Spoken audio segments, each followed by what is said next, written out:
All right, friends. I think the YouTube streams should be live. Give me 1 second to double check. Looks like that is the case. And let me get TikTok going.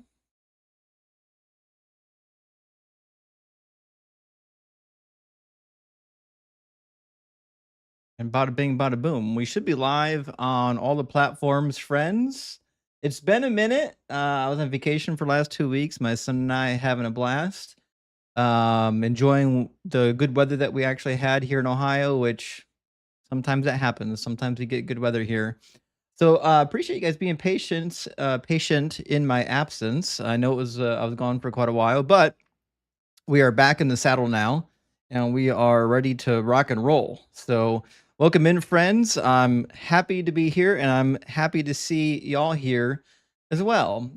Before we get started, we got a couple of people waiting to get in already. Let me grab. I think I got 4 or 5 super chats here, and we'll get the show on the road. Our first super chat is from Semicolon. Thank you so much, Semicolon. Appreciate the 666. I got the barbecue sauce ready for myself. Missed you, bro. So proud to see how far you've come since I started watching. Well, thank you, Semicolon. I appreciate that. And it is a little bit remarkable. It's shocking to me how much the channel has been growing. I guess I never expected it to be this popular, but I'm thankful for the community that continues to push this content out. And Miss Carew sent us a heart. Thank you so much. I really appreciate the hearts. And that guy Fox, thank you for the $10 super chat. Says 3 cheers to the return of Doug's prophet. Appreciate it. Thank you so much. I really appreciate that. And our friend Dex sent out 5 DZ Debate gifted memberships. I appreciate that. Good to see you, Dex. Great to see you as always in the live stream participating. Hope you had a good August so far. And from Unashamed Apostate, thank you so much for the $10 super chat. Says a blessing. May no saint escape the skillet. May no scripture dodge the knife. And may the aroma of burnt belly beliefs be pleasing to Doug. Welcome back. Let's cook. Well, hey, I really appreciate that, Unashamed Apostate. And we are back. We are back, and the oven's on preheat. Yoda says, "Been so long, I thought I was blocked." Welcome back. No. You're not blocked, friends. I was on vacation for 2 weeks. We're back and ready to rock and roll. Yahweh Scrotum says, "Welcome back. We've missed you." Well, thank you. I really appreciate that. Big W for the 666. And Solar Aurora says, "Hey Justin, it's me, Solar, with a name change and new PFP." Listen, I know you guys think telling me that is helpful, but you got to remember, so many people talk to me on here, and I get used to their names and profile that once they change it, they're a whole different person to me now. Like it's hard. It's nearly impossible for me to track people's name changes unless we talk all the time. But anyways, I appreciate the heads up. He says, "Been busy, so I haven't been able to catch your streams lately, but I'm here now." Well, thank you, Solar. I appreciate that. And thanks for supporting. And we haven't had a stream in 2 weeks because I was on vacation, but we are having a stream now. I'm going to get one more super chat. We'll get our first guest in here. Abel, thank you for the $5 super chat. Says, "What's up? What's up? What's up, the atheist Mexican?" I think you mean what's up, period. The atheist Mexican here again, just trying to get on to talk about more science side of Christian arguments. Well, Abel, listen, I appreciate that, Abel. And what's up with you? I hope you're doing well. I hope you're able to have some successful dialogues. All right, let's get our first guest in here. The first in line was, in fact, Semicolon. So we'll get Semicolon. How you doing, Semi? Oh, I'm doing all right. I'm glad to see you back, man. Hey, thanks, Semicolon. What's in your mind?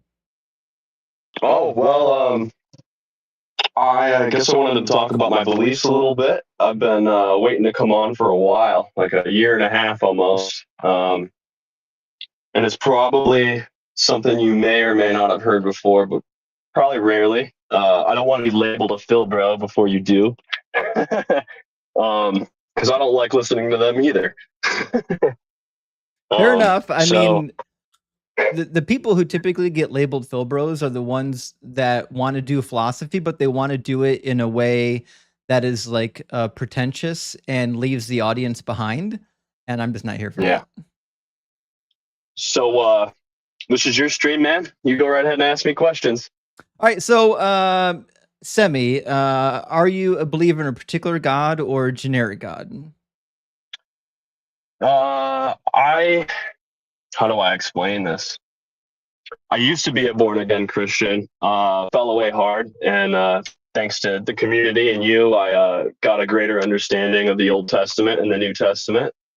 But I think I'm more aligned with my ancestors. I'm very Scottish, and they hail from the Celtic Highlands, so I kind of believe what the Druids believe, Hmm. and also like the Nazarenes and the Medians. I kind of fall down that line of belief. So it sounds like you've shifted your position a little bit, and that's fine. I think that happens. It happens to a lot of people. When I left Christianity, I went to agnostic belief system as well. But yours sounds a little different than agnostic, though. So, like the Druid belief system, the belief system of your ancestors and whatnot. What would be like a compelling reason to believe that that is the reality in which we live in? Um, well, I think across all cultures, they had some sort of representation. I think most people refer to them as like the snake people. I think is what I've heard on the internet and through other people and sources. And I think that they believe that like life is God in a way, that the cycles of life, death, rebirth, the seasons, battle and feasting, that's all of it. I know it sounds a little woohoo, but it Well, makes sense to me. it's pretty classic, right? A lot of people in the Yeah. ancient world believed along those lines. And so I can understand, where you're getting this idea from. I guess what I'm trying to figure out is what would be a compelling evidence or an argument that would lead one to believe that this is true rather than just something you believe in. Well, everybody lives, everybody dies, and energy doesn't just go away. You know, I think when you argue about like the recursiveness of life and how you can't really say that there's a beginning or an end and it just keeps going, I think that's kind of where my line of thought is. And I hate calling that God, but I think that's the way we that's the word that we use to understand it. What do you think Um, energy is? So, and I've heard this a lot. People oh, think that like there's an energy inside of us and it has to go somewhere when our body expires, but to me, I think this is a reclassification of what the word energy means. So what does it mean for you? hmm. Well, I think in science terms, energy would be anything from heat to some form of force that causes change. So my understanding of energy is that energy is a property of a what we might call material. But even the word material sometimes isn't really a good form or a good explanation because like quantum fields also have Exactly. energy, and some people would debate on whether or not a quantum field is considered material or not. Nevertheless, energy is always a property of something that does exist in the physical world, right? So when we Hmm. say energy, we must tie that to something, because even like electricity, right? Electricity isn't just a thing that exists. Electricity is describing the flow of ions, right? So we've got electrons that are negatively charged and they're moving through a crystalline structure, typically something like copper. And so like we can say this is energy, but when we say energy, what we're really referring to is like the transfer of ions. So like when we say like the energy inside of us, like if you think there's an energy inside of us, I would ask, well, okay, well, what are we tying that to? What is that a Yeah. measure of? Hmm. That makes sense. I also may be like referring, and everything you said makes sense, and I agree with you.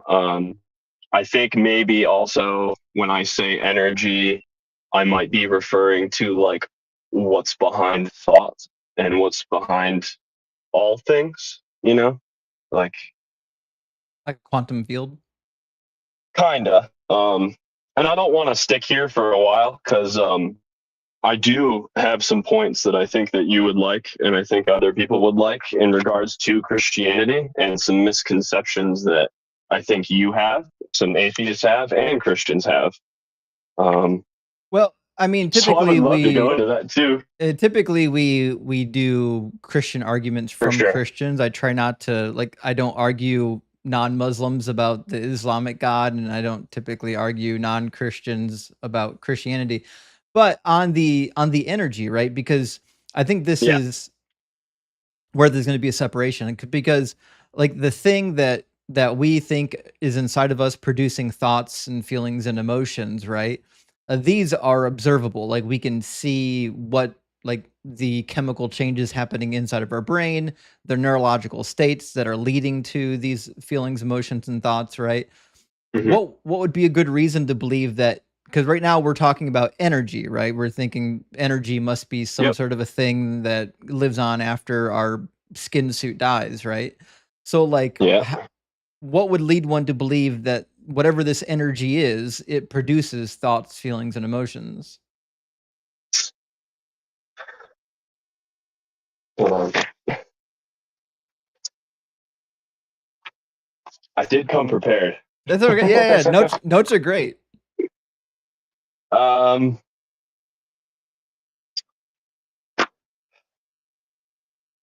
well, so I'm basically kind of saying that, like, I believe in the immortality of the soul, right? And I think it all gets recycled back into itself, and then it's very recursive. So, when I think of what you're saying, you're saying, my adrenaline, my cortisol, all those chemicals are causing my thoughts to be the way that they are. Um,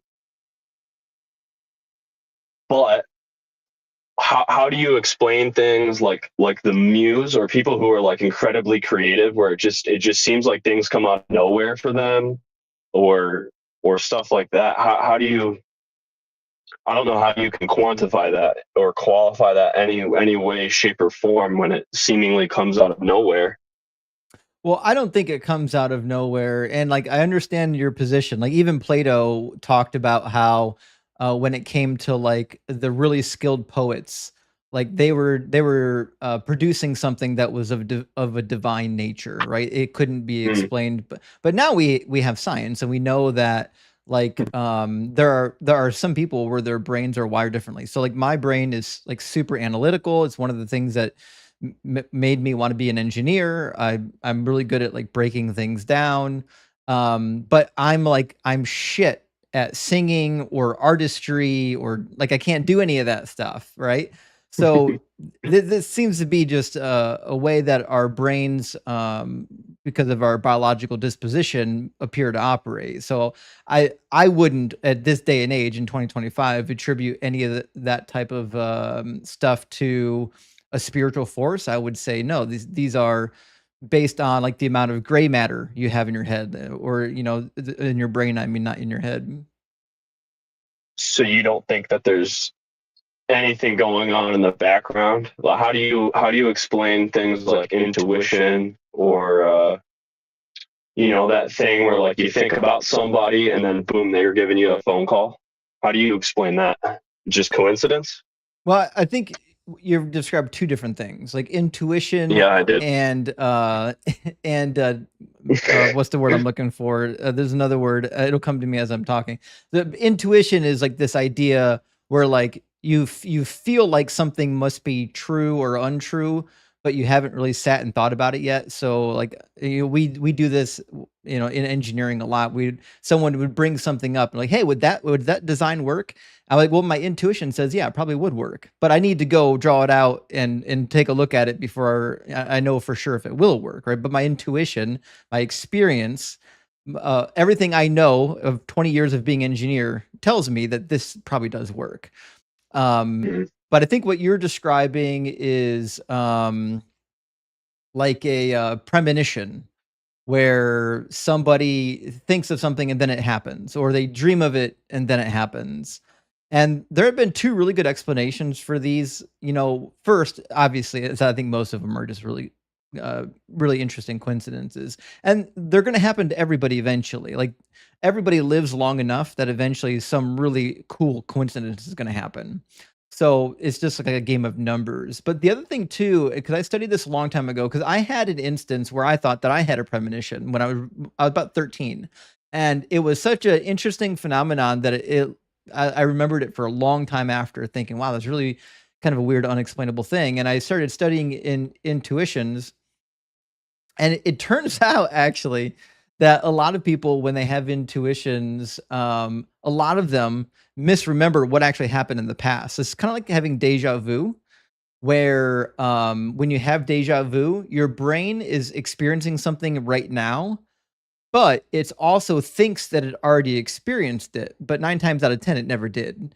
And intuition happens the same way. It's been hard to get good studies on intuition, but there have been some studies on intuition, and what it really typically turns out to be is that people are remembering things that didn't happen. Like, oh, I remember I had a dream about that, when they didn't actually have a dream about that. Now, that doesn't mean that everyone is in that camp. Some people legitimately do have a thought or a dream, and then the thing happens, and it's like, holy shit, that's crazy. How did that happen, right? And those I would chalk up to, well, yeah, coincidences happen sometimes. Okay, so I'm going to try to keep it short, a little story where I feel like my unconscious intuition was just like spiking out, right? So I'm going through a divorce right now. My ex is Sorry to hear that. no, it's all good. It happened for a reason, and I'm glad Explains it why you're happened. living in your car. No, I'm here because I'm I just I'm cut just my joking. Wi-Fi. I'm just joking. I don't have Wi-Fi where I live, but this is the only place with good service. So, um, but yeah, so right, the summer solstice is about to happen like 3 days before. I'm getting rid of all her shit. I'm old furniture. I'm redoing the house. There's scrap wood everywhere, and I live in North Carolina, so I'm in the mountains, right? And I just had like fires going everywhere from cleaning up all the brush from Hurricane Helene and all that stuff. And I had three like 20, 30-foot fires going all at the same time. And it was 3 days before the solstice, and I hadn't done like any research into my family history because I was a born again fundamentalist Christian for like 5 years. Married to one, and it's part of the reason why she left. But regardless of all that bull crap, when I'm looking up what they did, what my ancestors used to do, uh, that's what they did. They would collect all the brush during that time of the year, and they would burn it at that time of the year. So I have a I understand what you mean when you say when you live long enough that things just kind of fall into place, but I don't know how to explain stuff like that in my life and things that I know that have happened in my past where I'm like, this is just eerily lining up too perfectly. What time of the year was it? Like it was 3 days before the summer solstice, right when they celebrate Midsummer's Eve. Mm-hmm. So like June 18th or something? Yeah, to the 21st. Okay. Yep. And then So literally I want to make sure I understand your Yep. story correctly. You're picking up brush 3 days prior to the summer solstice, and then you learn a little bit time later that your ancestors used to do the same thing prior to the summer solstice. Uh, yes, but I mean, there was so much more to it. Like the symbology of why they did it, it lined up almost perfectly with like what I am going through and was going through at the time. Where they'd just be getting rid of all of the old, they'd burn it away, and then they'd collect the ashes and do their rituals with it and stuff.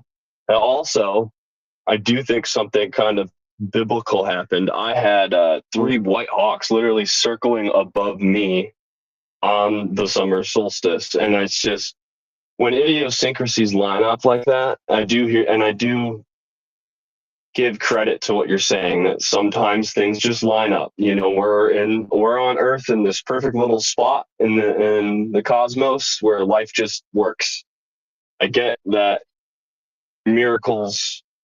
statistical miracles happen sometimes, but it's hard to believe that that's what it is.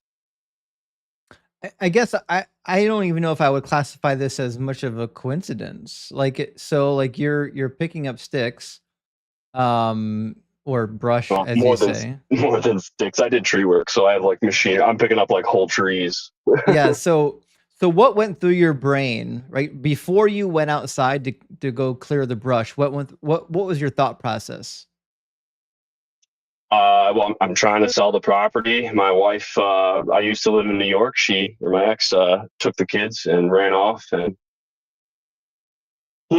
slandered me and did a whole bunch of things that I never did Well, or said. let's pause. We need to pause for a second. So that's what was going through my brain about that bullcrap. Yeah. Okay. All right. Before we move any further, I need to add, just as a friend, please. Did you have a lawyer? Oh, fair.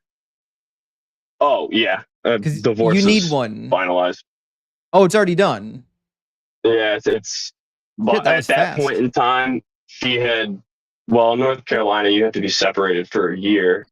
So she jetted off.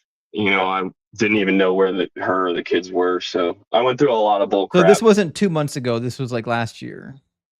This has been happening for like a whole year. Oh, okay. I thought this just happened. I'm like, motherfucker, you need a lawyer yesterday. I wish. Okay, so all right, sorry. Just want to make sure. I wanted to make sure you're okay before we go any further. Okay. So back at the bar. So yeah, I mean, to me, like there was a thought that probably went through your head. You're like, hey, I need to go outside and clear some brush. Now's as good a time as ever. And I mean, I would imagine that this could be chalked up as a pretty simple coincidence, but I understand when you're in a position that you're in, right? Because your thoughts and your emotions are all heightened because of the situation at home, right? It's really easy to read more into these situations than you typically would otherwise, right? I would imagine that like another year or two from now, when like the dust has really been settled and you're starting to get things put back together again, you'll probably look at these types of coincidences in your life or even in other people's lives and be like, oh yeah, it sounds like a coincidence. But right now, I'm sure to you it's probably pretty damn compelling because you want to feel like, yeah, my ancestors are looking out for me. No, I don't want it to be. That's the thing. I don't. It's when things stack up too much, and you just go, I can't ignore it anymore. I don't. I went to school for biochemistry, microbiology, and I have a little knowledge of pharmacology, and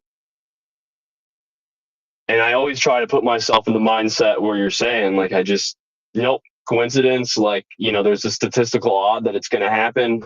There is a reaction to every action. And over the past year, I've just experienced way too many things that I can't just chalk it up to coincidence. I just can't.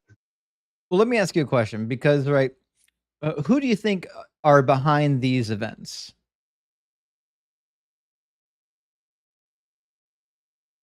Is it a god? Is it an ancestor? What is it? Well, I think life's very fractal. So, when I think of life, I immediately think like the Mandelbrot, right? And if you zoom into that thing, it just goes forever, and you see or you think you see all of these things like elephants dancing or camels running, and you can change the formula to like being to the power of -1 or 2 or whatever, right? Forever. That's what I think life is, and that's what I would call God. Well, just to be sure, like when I say God, I'm talking about like an individual that created the universe. Yeah. Well, I don't believe an individual created the universe. That's why I said before, you know how you say to people when they try to argue against you as an atheist that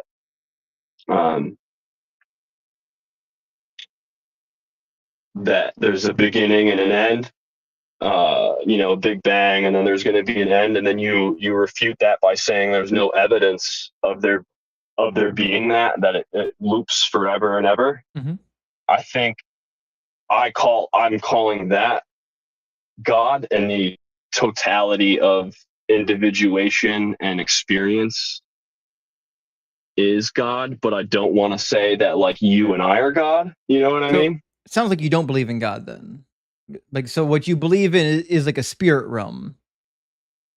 Yeah, I mean that's what my ancestors called it. They called it the other world, the Tirna Nagad or something like that. This is akin to like Buddhism, right? Where you believe in a spirit realm, but you don't believe in like a creator God. And if that's the case, like you and I actually agree that there is in fact no creator God.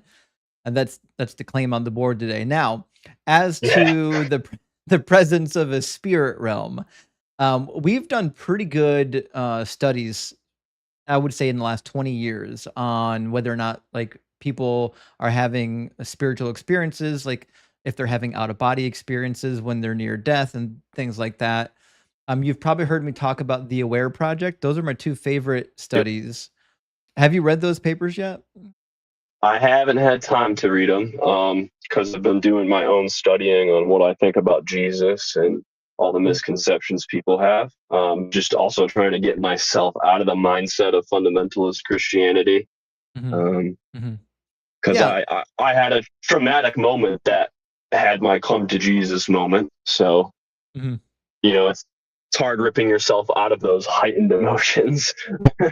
Yeah, certainly. I understand that. Okay. So, in the Aware Project, what they did, and there was other studies that did similar things. They retrofitted 25. The first study was 25 different hospitals with cards and things like that you could only see if you had left your body and you were like looking down. You wouldn't be able to see if you're on the operating table looking up. And then when people had cardiac arrest and then they were brought back to life and claimed that they had these near-death experiences and they left their body and whatnot, they were questioned, surveyed on whether or not they could ever validate the out-of-body experience by validating anything they saw while they were looking down. And it turns out nobody ever did. And then they ran the study again. It just concluded in 2023, and it was basically the same result. The lead researcher, Sam Parnia, did quite a bit of write-up on this. His suggestion is that the brain is filling in gaps and that it stays conscious much longer after what we would consider clinically dead than most people realize, which is accounting for this idea. Now, as far as I know, if people could validate leaving their body, this would be the best evidence for the spirit world, right? Because we can say, look, people are leaving their body and they're having experiences outside of their body. That would be really crazy if that was happening, right? But until such a study can produce that evidence, I personally don't have a reason to believe in spirits. So this actually loops perfectly right back into the thing. Oh, Jesus. Semicolon, we lost your audio for just a second. Can you say that again? Oh, we're losing it again. I don't think he was. You lost me? So yeah, it was your audio was good for like the last 20 minutes, but right now it cut in and out real quick. Okay, sorry about that. So I don't think Jesus worshipped Yahweh. I think he was like a Nazarene or a Median, or like I was saying before, like snake people. And I think because I have this background in biochemistry and microbiology and pharmacology, there are a lot of things in the Bible that I go, nope, that's this, and everyone just kind of glosses over it. Like in like Genesis 30, they mention like mandrake root. Which is a known hallucinogen. Well, in the ancient Near East, it was an aphrodisiac. Yeah, an aphrodisiac, and in high amounts, it was a hallucinogen. I think they also used it when they did their crude surgery too. But For instance, when Jesus is on the cross and they offer him that drink, I think it was. Hold on, I gotta find. It was vinegar wine. That was in the sponge, right? Mm-hmm. 1 sec. Yeah, so they typically gave that to people to deaden the pain. Yes. Yes. Right. Matthew 27 they offer him wine mixed with gall, he refused. And when you mix wine and myrrh together, it's a known narcotic that dulls pain, like you just said. And gall is also a bitter poison that is either linked to like bile or wormwood mixed with opium, right? Which is pretty common in the Near East. But what was striking to me is that this dude's dying, and the thing that would dull the pain, he refuses to drink, right? But then they hold up that sponge. Yeah, hold on a second. The sour. I'm hearing a couple of people on the YouTube stream saying that there's an echo. Is it when I talk or when Semicolon talks? Because you shouldn't be able to hear an echo at all. I don't know why anyone's hearing an echo right now. It's weird that it's just now happening too. I haven't heard an echo. TikTok says everything's okay. They're saying the echo happens when you're talking. Yeah, because your phone connection's terrible. Sorry. Yeah, okay. It's not what I'm says I got 5G. Well, your bars are all red. Okay, that makes sense. Well, listen, I think we've gone past the actual topic at this point. As much as I'd love to just do probably Bible banter, I think Bible banter is interesting for you and I, but not so much for the audience. But I was just about to get to what you were talking about, but it's all right. I understand. Yeah, I appreciate you coming by, and best of luck on your journey. You know, I think it sounds to me like you're just trying to figure out what's true and what you believe, and I think all of us are doing that for like literally ever. So I appreciate you coming through and talking with us. Yeah, thank you. I appreciate it, man. Have a good one. All right, cheers, man. All right, sorry about the echo. The echoes probably should be gone now. So I think that was just his bad connection. This is our first live stream back on TikTok since our account was banned. Not only was I on vacation for a while, but my account was banned for a while. I think my last 2 or 3 TikTok streams was on my backup account. So it might be kind of a small TikTok audience. I don't know if I'm going to get any TikTok guests. If you're watching on TikTok and you want to guest up, just hit the guest request box. I'll get you into the conversation. If not, we'll get you in on YouTube using the method provided on the screen. And Parker, thank you so much for the draft on TikTok. I appreciate that. Also, in the description of the video on YouTube, you'll find a link that will allow you to join the conversation as well. With that, I'm going to read just a couple super chats. We'll get our next guest in here. Snowball, my friend, says, polishing the grill all week. Now it's time to get my to get it filthy again. Praise Doug. Hey, thank you so much, Snowball. I appreciate that. And I hope you enjoy some cooking. And Simeon says, congrats on officially being onboarded to the line as a host. Well, I guess the secret's out there. I love watching you here, and I can't wait to see you more there. Well, since Simeon already put the word out, I am going to be a regular host on the line, just like I am on the Atheist Experience. So be looking for me on the line. Of course, when I host, I'll let people know that I'm hosting over there.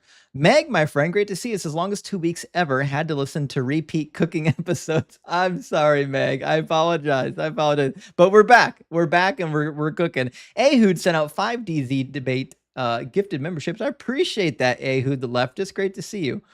Also, Elteen, my friend, thank you so much for the $50 super chat. That is huge. Says, glad you got that vacay out of your system. So no more vacations until the Andromeda Galaxy pays us a visit, right? Maybe. I'll pray about it.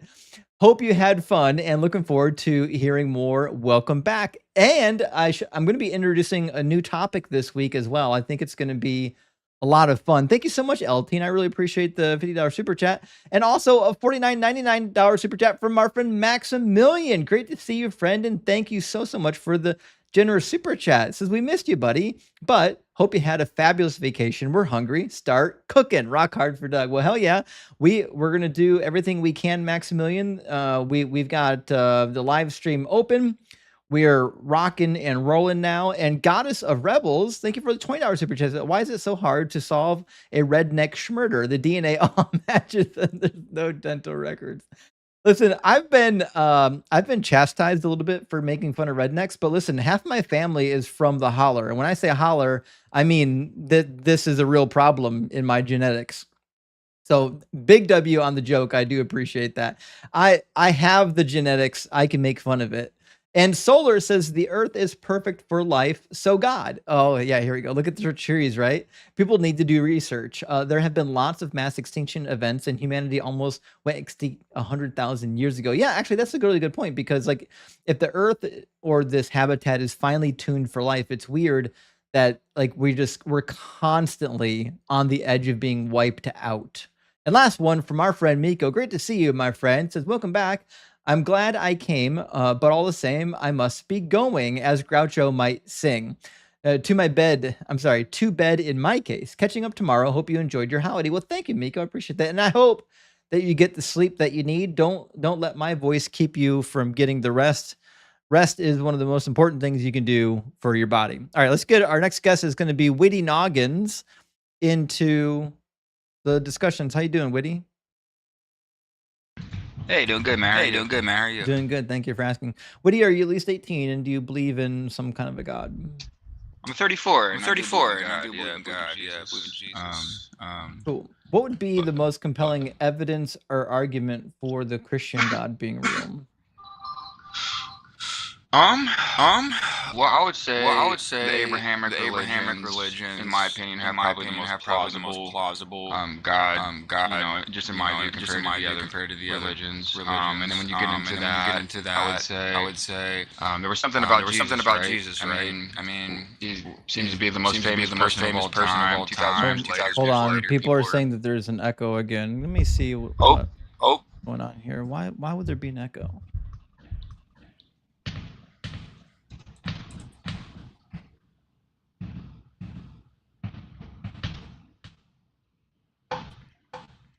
Maybe because you're like flying through space right now. I don't know. I was gonna say the fact that the universe.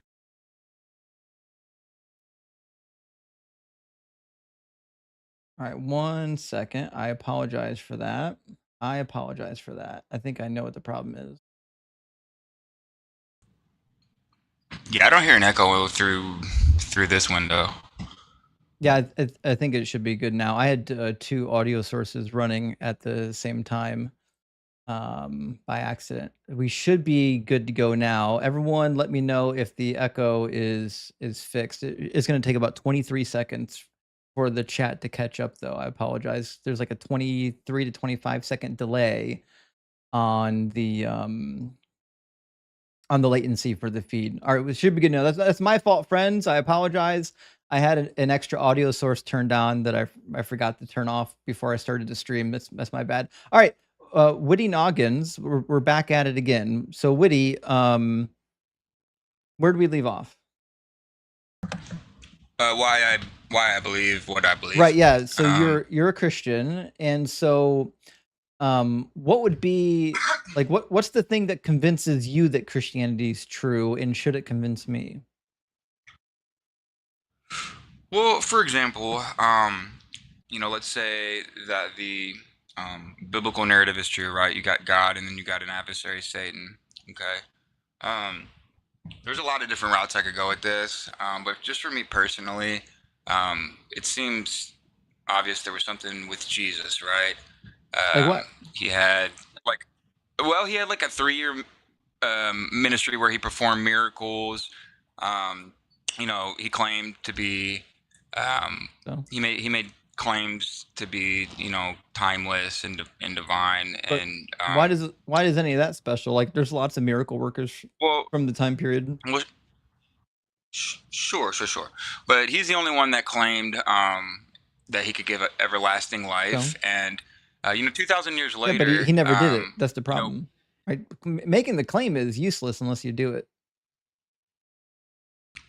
well, if you mean everlasting life, as in you'll never age and live on the earth forever, then he didn't do Yeah, that. But what spiritually speaking, what did right? he Like, do to demonstrate that he's going to give Mhm. people everlasting life?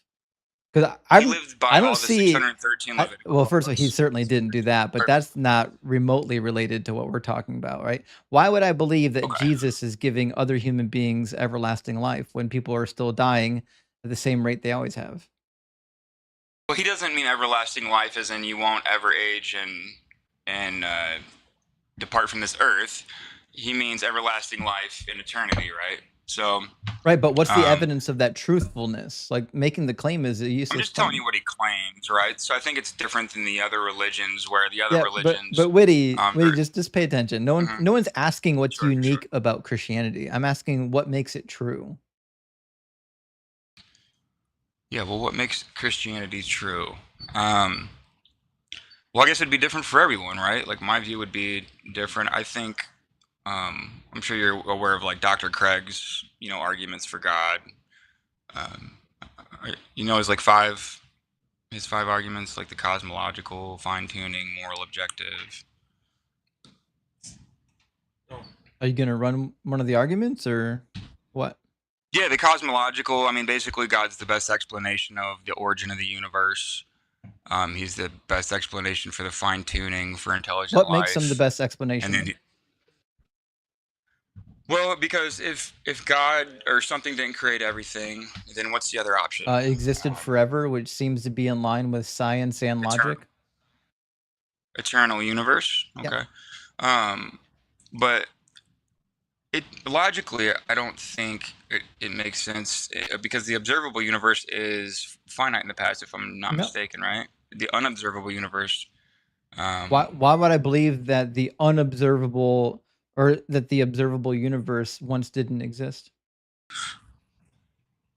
Well, I'm saying the observable universe is expanding. I agree. And so, if it's expanding and you put that in reverse, if it's contracting infinitely, then that seems like a contradiction or a fallacy. I didn't say it right? was doing that infinitely, Okay. so I'm not sure where you got that from. Why would I believe that?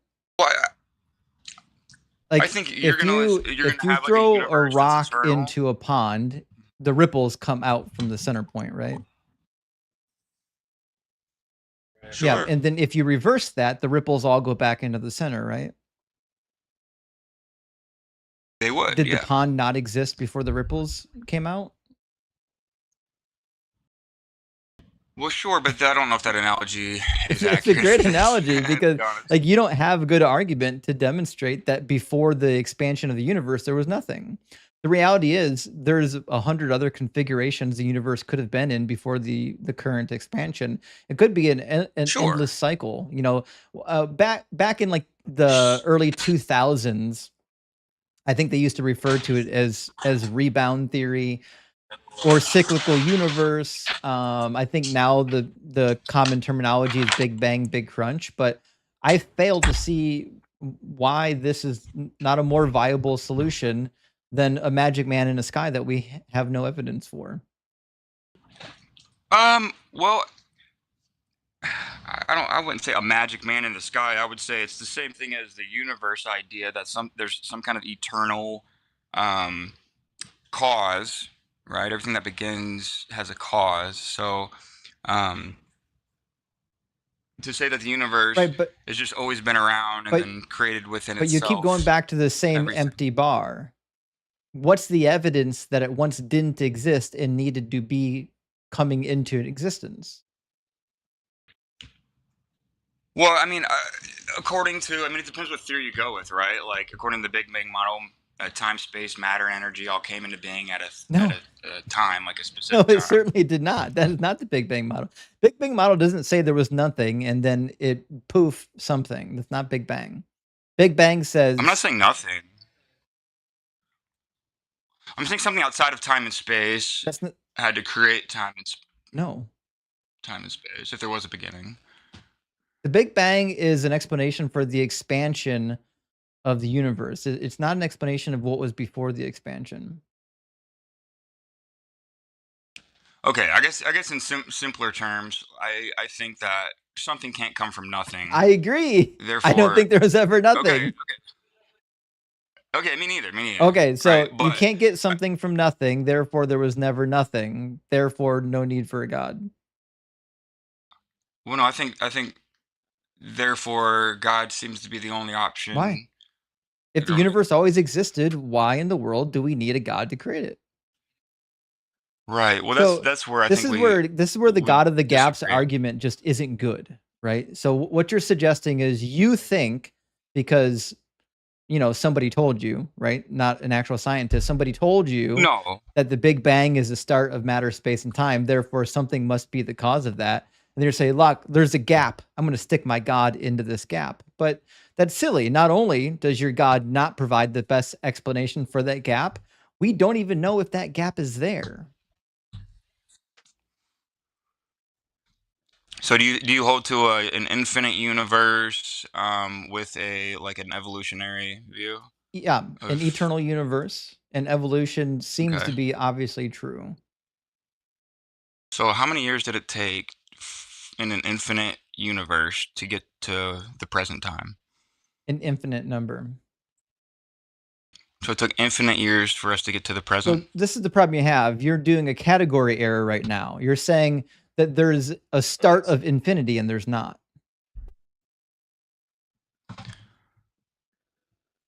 Okay, well, once again, that's like if we're eternal in the past, then it would take infinite years to get to where we're at now, right? No.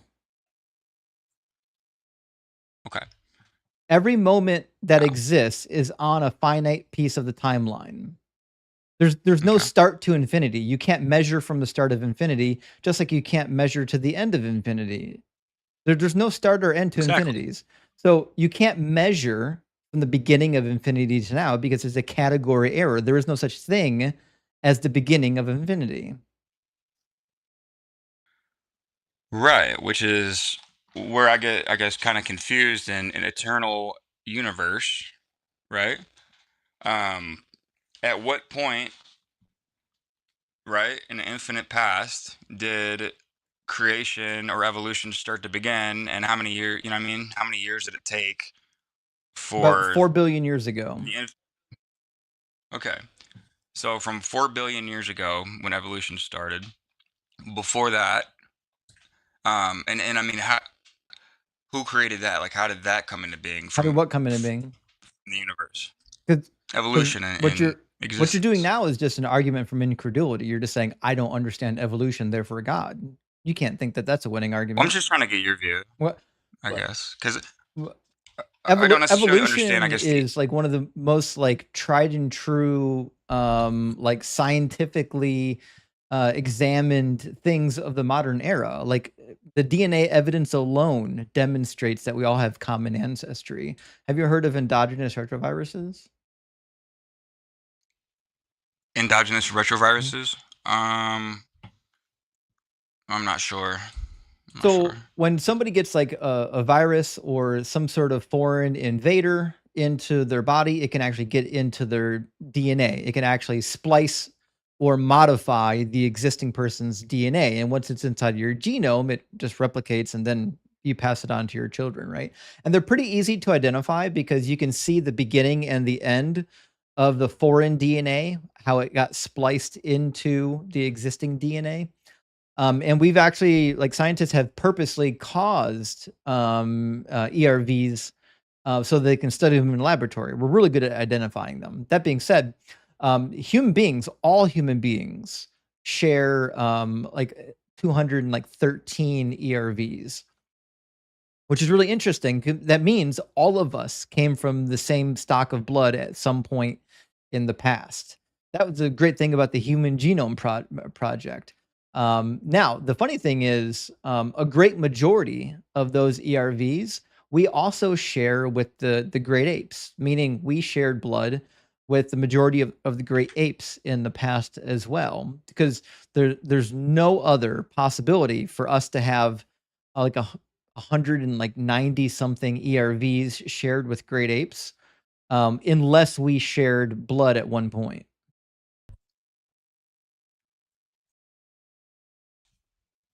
Okay. ERVs are what again? I'm sorry. Endogenous retroviruses. Okay.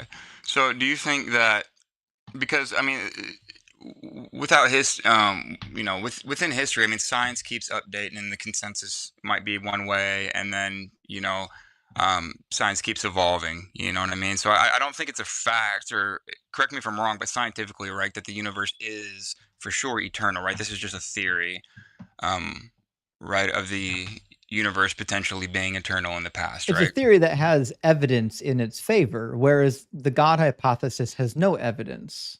Your only evidence for the God hypothesis is, let me find a gap to stuff him in.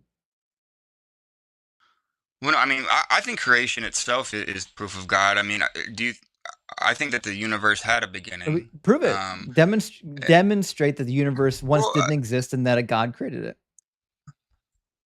Well, I'm a truth seeker, right? Like I'm open to being wrong, but I'm just saying if I'm going off just being logical and plausible, like I think that a being that was outside time and space creating everything, with the mathematics right, but I'm asking for us to have intelligent life. What's the evidence that would demonstrate that such a being existed and that it did what you're suggesting it did? Well, I mean, what's the evidence of a painting on the wall having a painter, right? I would say the painting, like I think the universe itself. Do we know how paintings come into being? Well, that's what, everything that begins has a Right, cause, but do we right? have So if evidence of how paintings come into being? Okay, Sure. and we know that paintings come into everything else that comes into being. We know that paintings come into being because we know what painters do and we watch them do it, right? So can you distinguish between a painting and a mud puddle? Yeah, I mean, of course I can. But what's the difference between a painting and a mud puddle? Okay, so a painting was done by a painter. A mud puddle is more of a natural thing that happens through nature. One is essentially self-generating, and one is the cause of biological entities creating it, right? Sure. I mean, do you think it's impossible for? So, looking out at the universe, why would I say that the universe is a painting and not a mud puddle? Well, sure. Either way, if it's a painting or a mud puddle, I mean, who created the mud or the puddle? Or the mathematics? The universe always existed. We already covered this, Witty. Like before you can go to, there was once no universe, and then poof, universe. Because my God, you need to demonstrate. Well, because it's expanding. You need to demonstrate that would be the case. We already addressed the expansion of the universe. I think you were here for that part of the conversation, weren't you? Well, that's what it says in the Bible. Well, yeah, but once again, right? Like, let me ask you this: if there was a beginning to the universe, would that be proof that there is some kind of being or created cause? It still wouldn't. Even if you could demonstrate that the universe, there was once nothing and then there was material, time and space, it still wouldn't demonstrate that it came from a God, especially not the biblical God. Like, it could just be a naturalistic phenomenon. It could just be something that happens naturally because of quantum fields. Quantum fields can, in fact, produce material. Right, but where did all these come from? You know, all this energy and these frequencies. Always existed. Matter and energy can't be created or destroyed. Again, there's no science on your side here. There's none. I would disagree. Then name it. Name the science. I think science explains. Name the science that agrees with you. I think science explains God's design. You know, and science isn't going to explain. You know, Witty. What came? Witty, name the science. I've been waiting this entire time for you to give one piece of evidence that agrees with your position. I'm trying to explain science. I have yet to hear it yet. Science just explains the design and how it works. It doesn't explain how, before, like the chicken or the egg, what came first, right? It explains how a chicken has an egg and then a seed, produces a tree, right? It doesn't tell you how they all came here initially in the beginning. It does. Yes. Science literally does do that. So what I'm asking for is find me a piece of science, a piece of evidence, or a piece of logical thought that would lead me to conclude that what you believe is true, because I haven't heard it yet. The only thing I've heard so far is you don't like science, therefore God. Oh, I like science. Okay, then name some sure. science that will support your theory. Everything that begins has a cause. Again, you have no way to demonstrate that it began. What's the evidence that the universe began? What's the evidence that it didn't begin? I just don't. This is crazy. Okay, it's like we're in a miracle round now. Okay, number one, you can't get something from nothing. We have something, therefore nothing. Okay. Number two, matter and energy can't be created nor destroyed. I have no reason to believe that there was ever such a thing as nothing.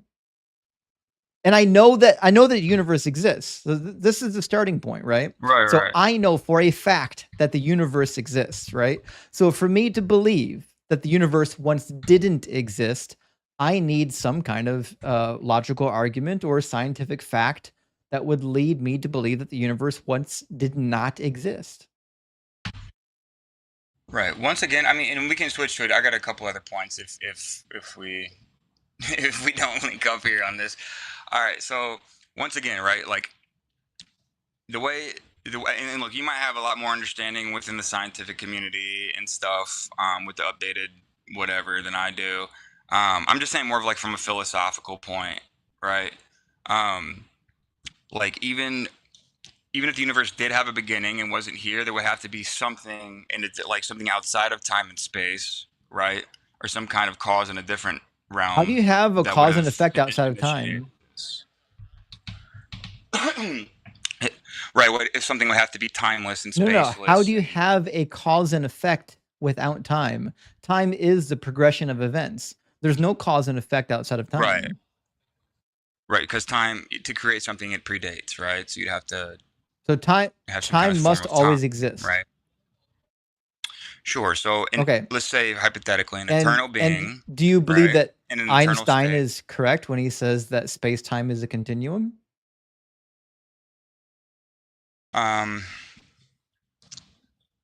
It's been a minute. I like the theory of relativity, for example.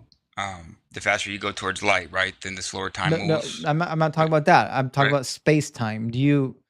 Are you of the opinion that science is correct when it says that space and time are a web, a continuum? They're interlinked. Sure. Okay, so then what that means is that space and time always existed. Now we're getting even further. Okay, but let me ask you something. Is this impossible, right? Is what impossible? That an eternal being outside of time, okay, that's in an eternal state, like the speed of light, right? The speed of light is not in an eternal state. Oh, I'm just trying to, or let's say in a state where there is no aging, there is no time, right? Eternal.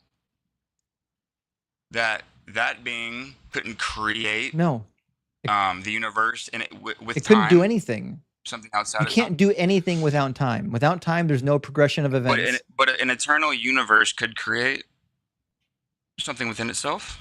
The universe always existed, which means time always existed. The universe doesn't create itself; it just always existed. The same way you think your God always existed. The difference is I know the universe exists. You have no reason to believe your God exists. I do, actually. Let's go to a different I have yet to hear one argument for why your God exists. The best you've got so far is God of the gaps. Mm-hmm. Is God of the gaps all you got? Well, I'm saying there's a God that's eternal. You're saying there's a universe that's eternal. Prove it. Because I know what you believe. I can say the same thing to you. Restating what you believe is not an argument. I need to hear the argument that demonstrates what you're saying is true. Right. Once again, I don't want to go. Can we switch to a different question real quick? Because once again, I think your view of the universe being eternal, my view of God being eternal, okay, is very similar actually. You're talking about two eternal states, just different views on what that is, right? So, my other one would be, But you know that none of this aside gets from you the to Christianity either, right? Well, if you can get to an agnostic or a theist view, or at least open to that, then you can get to, there's no reason to debate denominations and, No, which, if you don't even no, believe in none God, of this, none of this gets you to Christianity. Christianity's dead in the water. It's false no matter what you're doing here with your God of the gaps argument. Okay, so let's go to the moral objectives. I mean, that's a you don't like. Okay, I don't know why you're laughing. Okay, demonstrate that objective morals exist. Okay, well, if I feel like God is the best explanation for a standard of right and wrong, right? Otherwise, it's subjective. I don't believe and there is people a just decide standard. what's right and Demonstrate wrong. that the standard exists. You don't think that there is an objective right or wrong? No, that's why I asked you twice to demonstrate that it does actually exist. Where can I find it? Well, I think it's built into our conscious, That's certainly not I don't want to true. get too detailed, but that literally can't be true because societies have never agreed ever as to what right and wrong behavior is. For a long time, people thought that it was okay to kidnap women, child trafficking. Those are all things that God does. Horrible things. Your God does that in the Bible. No, yeah, he does. He does not. He doesn't child traffic. He does. Numbers 31. Have you read it? Well, it's been a minute since I read Numbers, but we can pull it up. Yeah, Numbers 31 is a wild one. So let me show you what happens in Numbers 31. He does exactly the thing that you said is immoral.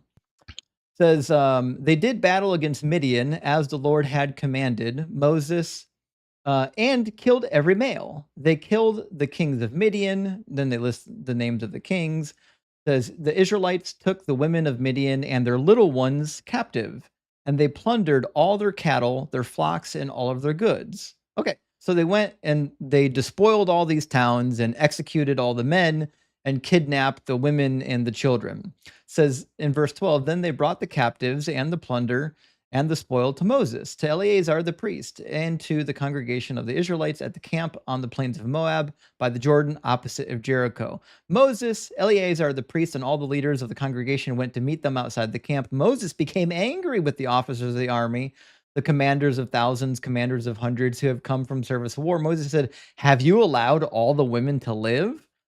These women here, on Balaam's advice, made the Israelites act treacherously against the Lord in the affair of Peor, so that the plague came among the congregation of the Lord. Now, therefore, kill every male among the little ones. This is in Hebrew, hataf, just referring to children. All right, it says, kill every male among the children, and kill every woman who has known a man by sleeping with him. Okay, now that means the women and the children are going to get murdered. Says, but all the young girls, little girls, children girls, who have not known a man by sleeping with him, keep alive for yourselves. So God and Moses distribute all these little virgin girls among the warriors, and some of them to the priests and other people who work in service. So here's what the answer would be. I'm not an Old Testament scholar. I would love to go to any Jesus or New Testament verses and talk about that. I would run away from this too. Yeah. Well, no, I'm not running away. I mean, this would be the answer. Okay, is if you just read that by itself, yeah. I mean, it looks horrible, but if God did warn these people for hundreds and hundreds of years, is it horrible? And hold on. If God did warn these people, okay, for hundreds and hundreds of years, these people that they infiltrated were murdering and raping, and they're horrible for society. None of that happened. Then, were you listening to the passage? He told you. He told you why he wanted them killed. Says they did battle against Midian as the Lord commanded Moses and killed every male. They did this because of what happened at Peor. Do you remember that incident? Peor was years. Well, when they that were camped outside of Midian in Moab, some of the women enticed the Israelites to worship their gods and to engage in foreign activities, maybe of the illicit variety. That being said, that's why they're getting murdered, because some women participated in a bad act. Not the children. Children didn't do anything wrong. Doesn't even say anything about the men. Sure. The men here aren't declared to have done anything wrong either. Okay, well, once again, just hypothetically, rock with me for a second, all right? If these kids were going to grow up and be just as wicked and evil as their parents and their parents' parents, demonstrate that their parents were evil. Okay. If God did, take the lives of these kids, and then they ended up going to heaven because they were children, right?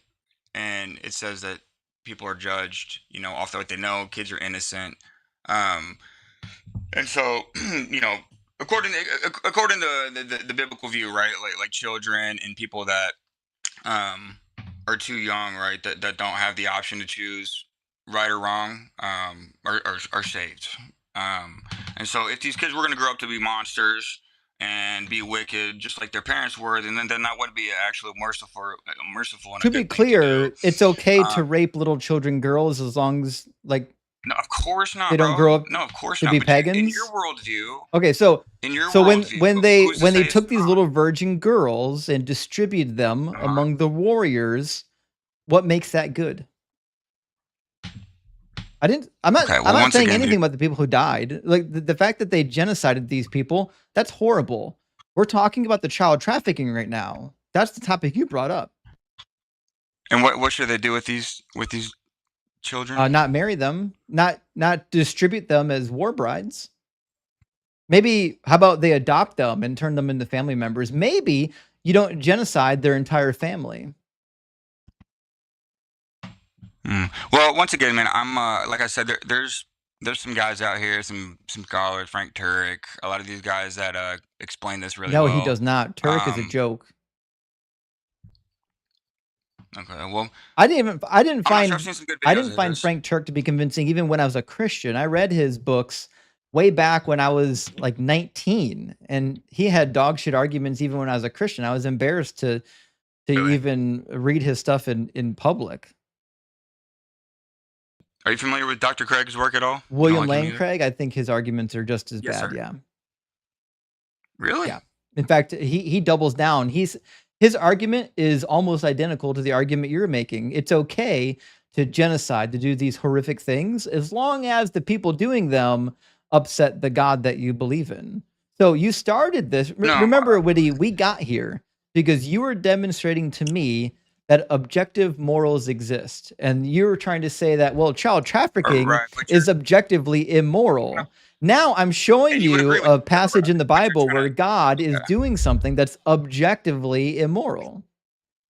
Okay, but there's also a lot of context that's going on with this, and I don't know what's going on. Okay, so you take it back. You take back your original claim that child trafficking is objectively immoral? No, of course it's immoral, and that's what I'm saying. So let's get away from this numbers real quick, okay, and just rock with me. God, if he is perfect and holy, okay, is the best standard for what's right and wrong. You know what I mean? If there is no God, then there's no objective right and wrong, which in your worldview, you could be subjective. So who's to say that trafficking kids is wrong? Right. So I just want to make sure we're clear. In your worldview, is trafficking children objectively wrong or no? Yes, of course. Of course it is. Oh, okay. Was it wrong when God did it? Well, once again, right? Like I think you're misinterpreting. That was a yes. That was a yes or no question. Okay. Was it right or wrong when God had the Israelites do it? But once again, right? You're straw man, and you're trying to make. I'm not straw manning anything. Like in the passage, God instructs them to distribute the women to the warriors. Well, once again, like I'd have to do some research on that. Like I'm not an Old Testament It scholar. If you could says show me in anything verse in the New Testament with 25, the Lord Jesus. spoke to Moses, saying, You and Eleazar, the priests and the heads of the ancestral houses of the congregation, make an inventory of the plunder captured, both human and animal. Divide the plunder into 2 parts between the warriors who went out to battle and all the congregation. The little virgin girls were plundered that got divided according to God's word. Gotcha. Yeah. Once again, if you're in numbers still, I'm not sure. I'd have to get up the original language too and check it out and see what it says and do some research. Like I said, That's not going to help you anymore. You don't know Hebrew. Can you show me anything in the New Testament with Jesus that shows any kind of is Jesus similarities to this? Is Jesus God? He's the Son of God, yeah, and he's divine in nature, so he is God. God the Son. Is Jesus always in alignment with God the Father? Correct. So Jesus was in alignment. And that's what I'm saying. But Jesus was in alignment with God in Numbers 31. Well, if you're going to take a 5,000-year-old library and then pick up, a couple, I mean, I get how it sounds, but once again, I've been through these. It's been a while, right? But I've come across quite a few people that have explained these. If Jesus and the Father are one, and the Father is okay with distributing little virgin girls as spoils of war, that means Jesus is okay with it too. So running away to Jesus is not going to help you here. Gotcha. I'm just trying to say that Jesus said, if you want to know the Father, like he's the best way for us to understand God, where you're trying to take a 4,000-year-old text and then say this is God's character, where yeah, there was things that happened in the Old Testament. The whole point was Jesus was predestined to come to bring salvation to everybody. Yeah, so, that didn't happen either, and that's a huge pivot. I'm not going to let you do it. So right now we're still talking about the objective morals that you think exist. You started by saying that it's objectively moral. I'm sorry, it's objectively immoral to traffic kids. Now we see, in fact, that God does traffic children. So is there is there something else that we would claim is objectively immoral? Once again, brother, if God isn't a standard for what's right and wrong, and let's take that out of it, let's just go with Jesus, because there's nothing with Jesus that's going to show anything like that. I don't know what you're... But just rock with me for a second, bro. Either God is a standard or it's subjective, right? You're telling me that my God is traffic. Okay, I'm just trying to get a point across here, right? If it's not objective, it's subjective, and then anyone can say what's right or wrong. I will not let you pivot until you finish this discussion. Is it objectively right or wrong to traffic children? Bro, for the 5th time, of course not. Okay, and that was my example. Then tell me how it was. Tell me how it was okay when God did it. Right, and once again, okay, you'd have to go and you'd have to check out like a scholar, somebody that's educated in those. Texts I already am. To get an answer. I already am. I have 2 degrees in this field of study. That's why I know this passage exists and you don't. So I'm asking you to give an explanation from your brain. I already know what the scholars say. Okay, so let's just can you just take that verse out of it for a moment? No. And just okay. All right. So if I told you I believe in God, but I wasn't specific. You didn't have the book of Numbers. How is it? Can you understand? How is it objectively immoral to traffic children, but it's okay when God does it? Right. Once again, he doesn't do it like the way you're making it sound. What did he do? What were the warriors? I know you can. What were the warriors doing with little virgin girls? Like I said, I'd have to go back and I'd have to look at the original language and the context and see what was going on myself. Do you know Hebrew, Witty? I know the website to go to, the translator. But do you know Hebrew? What, ancient Hebrew? Okay, well, even if you do and I don't, it would take me a little longer to go and research the original language. No, it wouldn't. Let me tell you why going to like Blue Letter Bible isn't the same as knowing the original language, because you actually have to know how grammar works. You can't just go and say, oh, here's a word and here it is in the dictionary, therefore I need it to mean whatever I need it to mean. It's not how language works. You need to know how grammar works. You need to know how to conjugate verbs, decline nouns. You need to know how to link words together appropriately, so you know that there's an antecedent here that goes to something over here. Like, you actually need to understand the language before you try dabbling in like retranslating what the guy with the PhD did. Just so we're clear, the guy who translated the passage we read has a PhD. He's not some schmuck. Yeah, I mean, well, sure. I mean, yeah, they're taking the original manuscripts and they're translating them. I mean, I get that. So why do you think but like, you're going to open up a Strong's Concordance and do a better translation than the guy with the PhD that spent his life studying this? Why do you think you're the guy for that? I'm not saying I'm the guy for that, but I'm saying, like, if you get into the lexicon and like the original like languages, and I can look it up and see what they mean. They have a very distinct and like detailed language, right? So it's a lot different than English for sure. I agree with you. They have a lot more words for things, A lot less in Hebrew, right, than we do.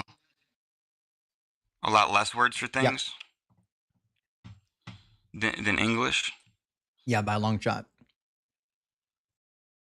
I gotcha. Well, I know that it has like specific, you know, when it says God throughout, you know, our English translations, they have a lot of different specifics sometimes for that. Love, for example, right in the Greek, it's got 5 different, they got like 5 different Greek and Hebrew are different words languages. for love. I understand Koine Greek and ancient Hebrew are different, but so, anyways, like I said, so you still haven't actually addressed the problem, right? The problem that we have here, you're just deflecting. The problem we have here is that in the Bible, and then your God did this. In the Bible, God does something that you think is objectively immoral, unless you can go into the book and explain how he didn't do it, or explain how it's sometimes objectively moral. Okay, or if I had some time and I could do some research, maybe it's just possible that the way you're interpreting and spelling this out right now isn't this monster, horrible God. I didn't interpret it. I read it to you. Mm-hmm. Okay. And was that the original ancient language? It was in English. If I read it to you in Hebrew, you wouldn't know it, Witty. Okay, but once again, what you said in English, you were just telling me I couldn't read it in English and understand it unless I had clear, Witty, a deep understanding in Hebrew. The guy who translated it into English has a PhD who spent his life studying Hebrew and other Semitic languages. You're not going to uncover some hidden secret by going to the Strong's Concordance. The guy with the PhD translated it correctly. I know, because I can read Hebrew, and there's nothing in here that would lead me to believe that he goofed. And even at that... Okay, but there's a lot of translation right? Even at that, I'm not qualified to correct a guy with a PhD. Well, I'm not trying to correct anyone. I was literally just trying to make a point that if there is no God and there is no standard for what's right and wrong, then it's I would pivot too. Pivot. Again, this is not about my moral. This is not about my moral system. This conversation we're having right now is a demonstration of what you think objective morals are, right? So the reality is you don't actually believe in objective morals. You believe in subjective morals. You just think that morals are subject to the mind of God, not to the mind of men. I'm saying he's the one that determines what's right and wrong. It's not humans. That's not objective. That's subjective. No, God is the reason we have objective truths. What do you think the word objective means? Humans. It's facts. No, that's not what that means. It's not. Subjective is your opinion. No. Okay, and objective truth is objective truth, whether you subjectively think it's not. Right? You're getting close. Okay. So subjective means it's mind dependent. Objective means it's mind independent. And as it turns out, your God has a mind. So if your morals come from God's mind, that makes it subject. It's subject to God's mind. It's subjective. So you don't believe in objective morals. You believe in subjective morals, and you believe that the highest tier of subjective morals is whatever my God says. So then, is disobedience to your God's commands always bad?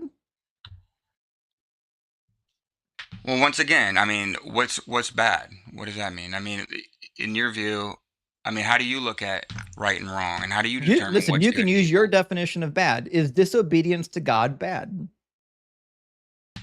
Yeah. Is it always bad? Sure.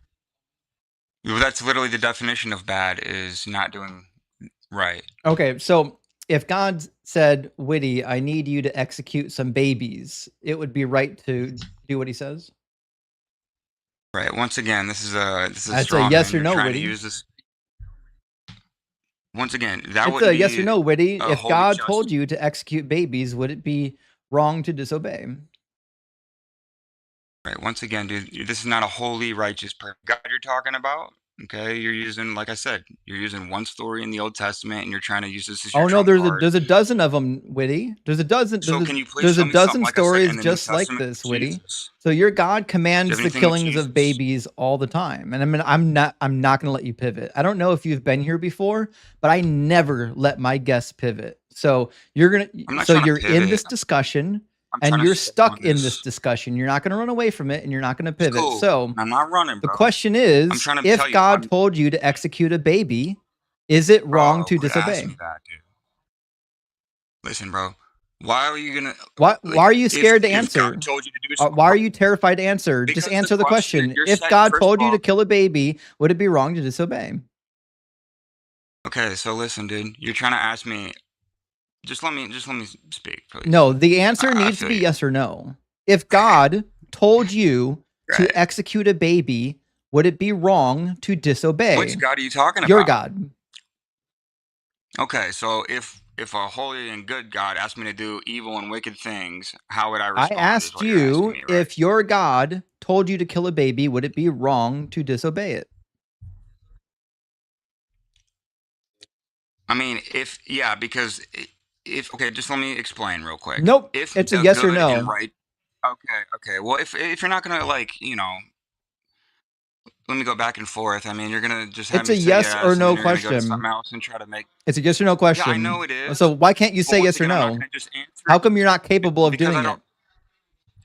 Because you're asking me if a good and righteous God who asked you to do an evil and wicked thing told you to do it, would you do it? It's wrong if you don't do it, but He tells it you to do it in 1 Samuel 15:3. He just told you to do it in Numbers 31. okay. Once again, if you Jesus got himself anything with recommends doing Jesus, it in Mark chapter 7. And again, I've already told you, if let's do that. Let's go to Mark. If Jesus is God, that means Jesus is always in accordance with God the Father, which means everything he did in the Old Testament is stuff that Jesus approved. You're never going to run away from this argument by trying to say, but Jesus, that doesn't Right. solve the problem.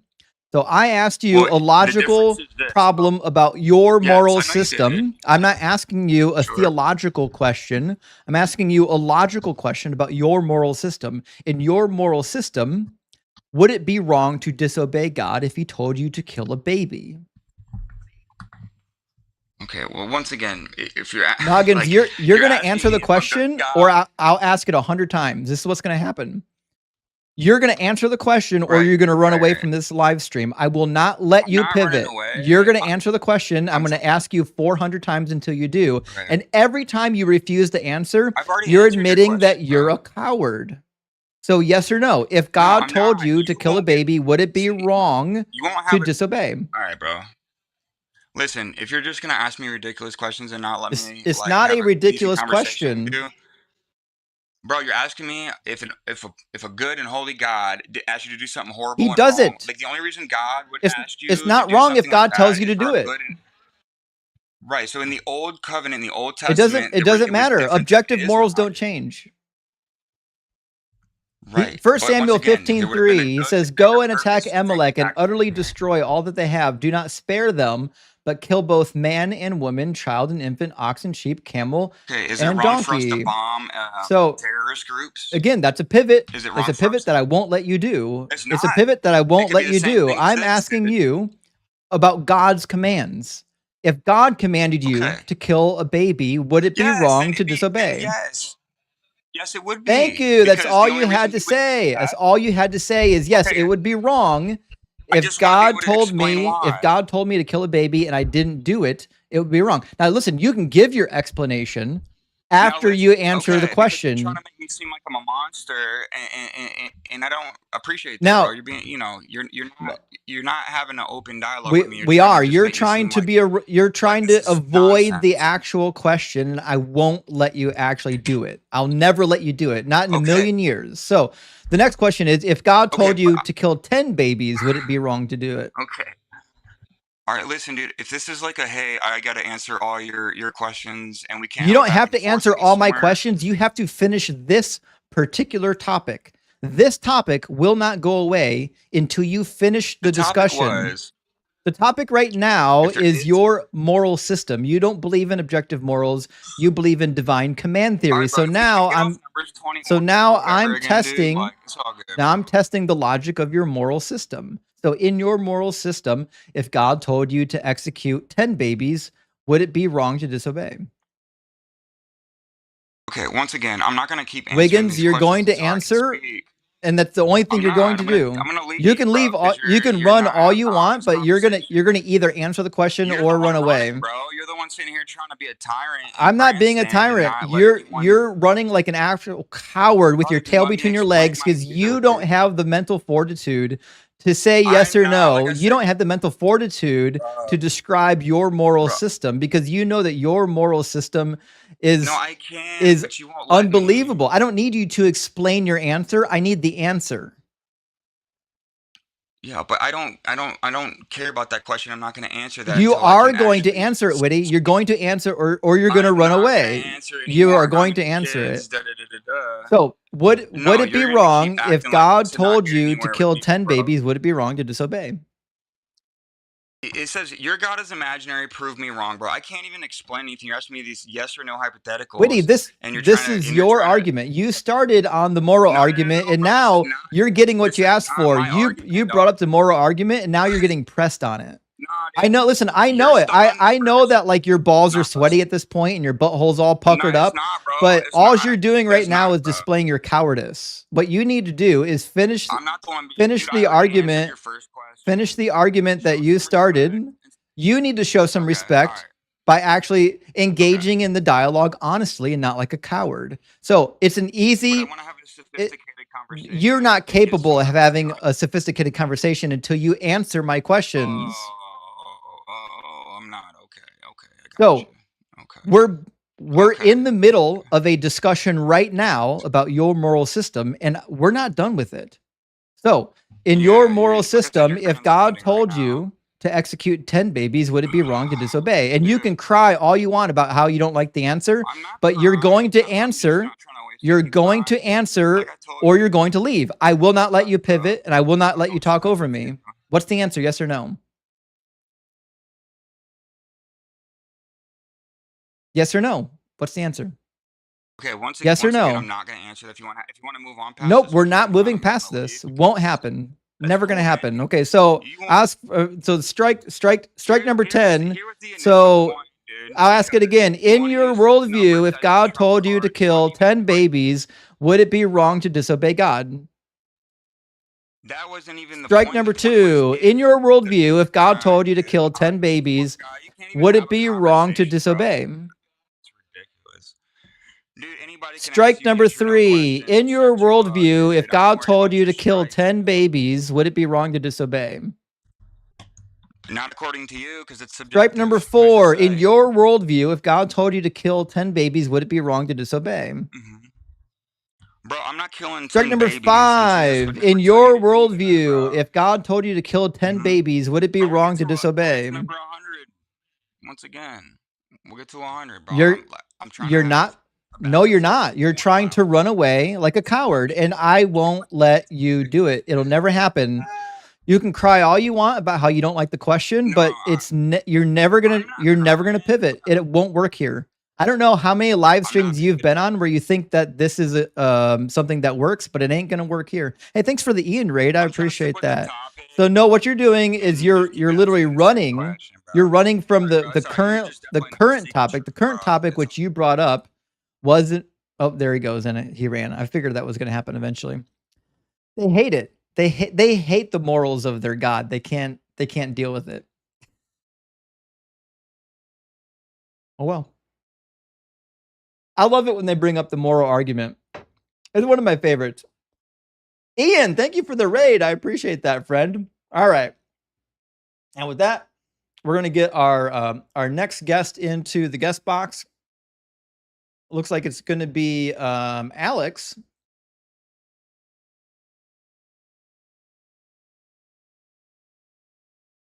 And welcome in, Alex. Alex. Oh, Alex is not with us. Okay, well, that went down. And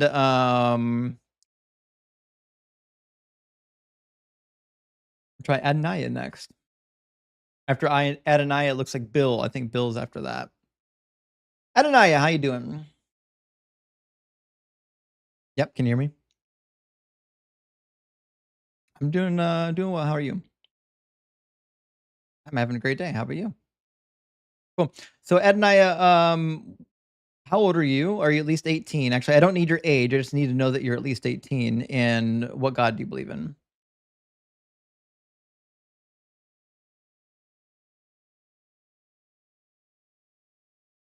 Do you believe in Jesus?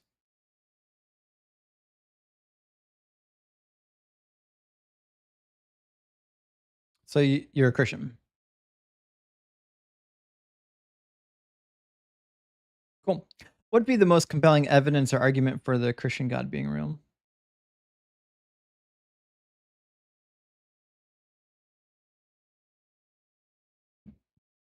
So what would be the most compelling evidence or argument for the Christian God being real? I think your reception sucks, man. I think that's what's happened.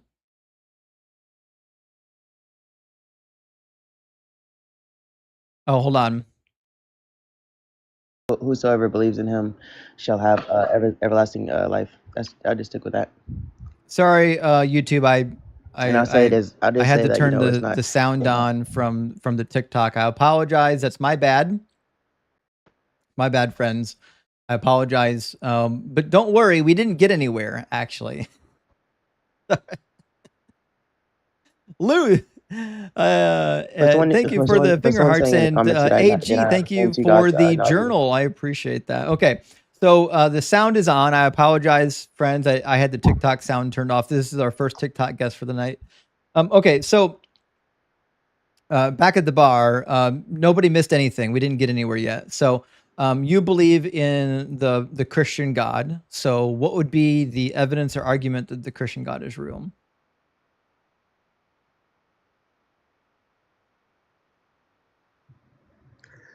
No.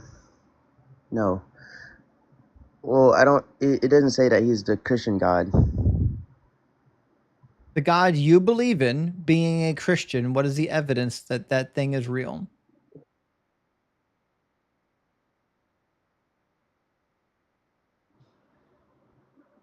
Yes, there's evidence.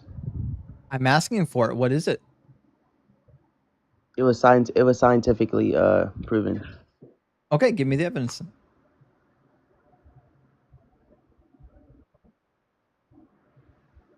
The evidence is out there.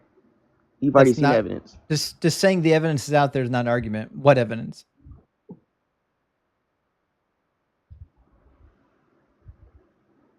I believe that the reason why you're able to come on here and argue about it is because you've already seen the evidence. You just don't believe in the evidence. But the evidence is out there. What evidence? What is the evidence?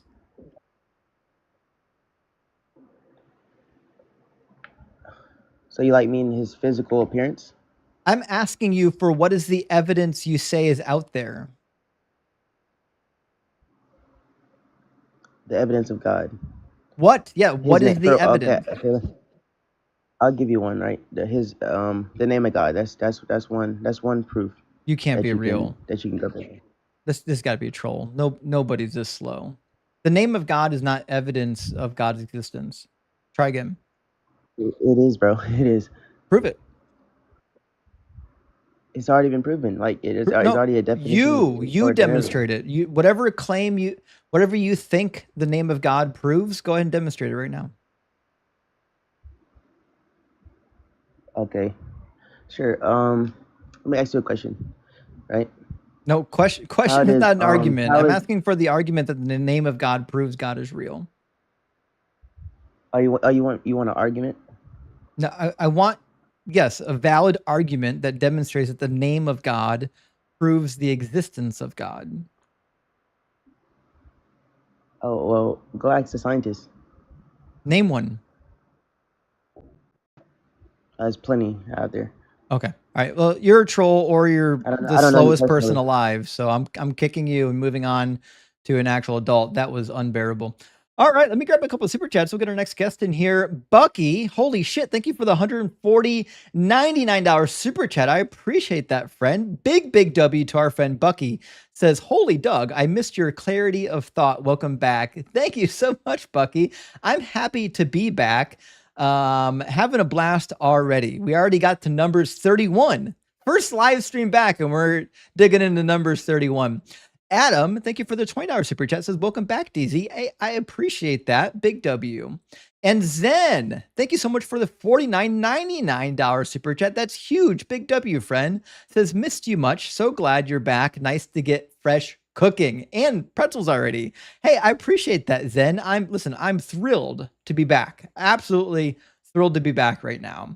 And Sonus, thank you for the 500 Argentinian dollars. Big W says, where were you? I'm on pretzel withdrawal medication. Hell, Doug.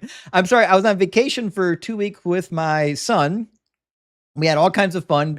He's now he's got to go back to school, but that's where I was. So I took 2 weeks off of cooking to spend time uninterrupted with my son, and we had an absolute blast.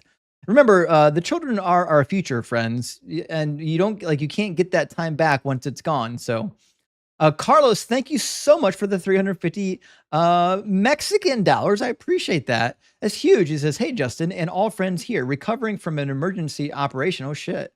I had last Thursday. I'm sorry to hear that, Carlos. I hope you're okay. A little bit tired of the hospital's food. I get that. Need some really toasty, roasty cook. Listen, I'm here to deliver, Carlos. I will get you some toasted pretzels. I will deliver for you, my friend. And I'm sorry to hear about your predicament. I hope everything's okay. And do reach out if you need help and support from the community. Sonus, thank you again for. Oh shit! I think I just read that. I apologize. Either you sent that twice, or I just read it twice. No, I think you sent it twice. It says, "Where were you, man? I'm on pretzel withdrawal medication." Well, I just explained it, so I won't explain it again. But hey, Sonus, thank you so much for being here. I really appreciate that. And last one from Joe. Thank you so much, Joe, for the $20 super chat. I appreciate that. It says, morality has always come from humans. That's all there is. It's just always been cloaked in some divine authority throughout history. I agree, actually. Like if you read the Code of Hammurabi, it's clear that the law code, these moral codes come from their particular set of deities. If you read the Egyptian literature, they think it comes from their deity. Like everybody seems to think that there must be these morals, but they must also come from some sort of a divine source, or else they just don't have authority. The reality is we have no reason to believe that there's such a thing as objective morals and that, anyone can point to them or tell us what they are. That's why I run the argument. Listen, if you believe that objective morals exist, that's great. Show me where they're at. Demonstrate to me that they are objective, because I can guarantee you, if you think they're in the Bible, the minute I start reading them to you, you're going to run away from them. All right, I think Bill was next in line, so we're going to get Bill into the discussion. How you doing, Bill? I'm doing well, thank you. How are you? Doing well. Thank you for asking. Bill, are you a believer in some kind of a God? I don't think so. Okay, so are you agnostic or atheist? I think I lean more atheist now, and that's something that's probably developed over the past few years, having grown up quite the opposite. Okay, so it sounds like you don't disagree with me then. No, and in fact, that's why I wanted to have a chance to speak with you as part of my investigation and finding out maybe some of the things I've believed to be true for quite a long time aren't true. There's a story, and I've watched quite a bit of your content, but I don't think I've ever heard you talk about this, and I think it's in Numbers about the bitter potion you make. Yeah, Numbers 5. Again, I'm not entirely sure of the location of it in the passage, but it seemed really crazy, and Yeah. I didn't know if you. It's a wild passage, yeah. And so essentially, God is suggesting here that if a woman is unfaithful because the spirit of jealousy comes upon the man, that he can take her to the priest and they will make this poison that she has to drink. And if she drinks the poison and it poisons her, then it's presumed that she's guilty. If she drinks the poison and it doesn't harm her, it's presumed that she's innocent. This is very similar to the river ordeal in the ancient Near East. So in Babylonian and Assyrian literature, what they do if you suspect that your wife or your spouse is cheating on you, and in fact, you can do it to your husband. It's not just for the women. In the Bible, it's only for the women. They basically throw you into the river, which they believe, based on whether or not you survive the river or how you survive the river, will determine your guilt, because there's like a river demon or a river deity that is in the river that will deal with you as see fit, right? And so this is kind of like that, where it's like, we're going to throw them to the sharks. If they survive, it must mean they were innocent, because obviously God wouldn't punish you or do something harmful to you if you were innocent, right? And so that's essentially what's happening here. And it's barbaric, because basically the woman's just being poisoned and the man doesn't have any evidence to bring against her. He's just saying, listen, the spirit of jealousy came over me. Now I'm going to poison her. It's crazy.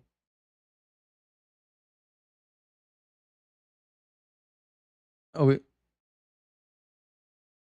we lost your audio there for a second. What happened? Bill, I don't know what happened, but your audio stopped working. I think your connection's starting to give. I see your microphone shows that it's turned off right now. Is it back now? I think it's a little bit better now. Right. I think it's just your connection is really slow. It very well could be. Okay, I appreciate you going over that. That Sure. I just thought that sounded crazy, and it is in fact in there. So. It is. It's real. Okay. All right. Thanks, Bill. Justin. Great I appreciate to hear what from you your do. friend. Cheers, buddy. Yeah, W Bill for sounds like he deconstructed on his own. It looks like he went through the process, trying to figure things out, and he ended up on our side of things.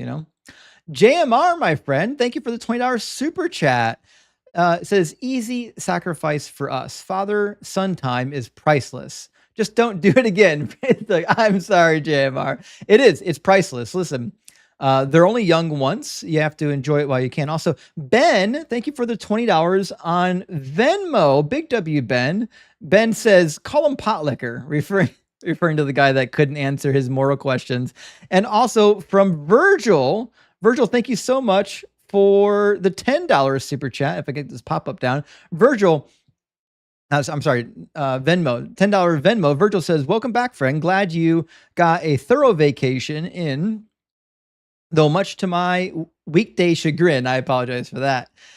Thanks for all you do and the wealth of knowledge you freely provide. Well, thank you, Virgil. I appreciate the kind words. And we are back in the saddle. Like we're ready to rock and roll, friends. All right, let me grab our next guest. I think it's going to be Slim. Welcome in, Slim. Cool. And Slim, what type of a God do you believe in?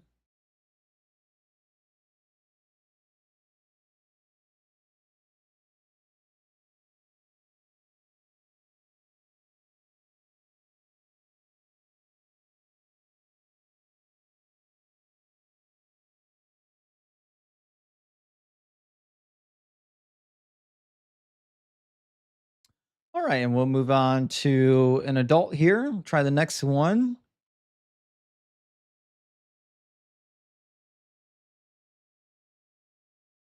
Oh, sorry about that, guys. I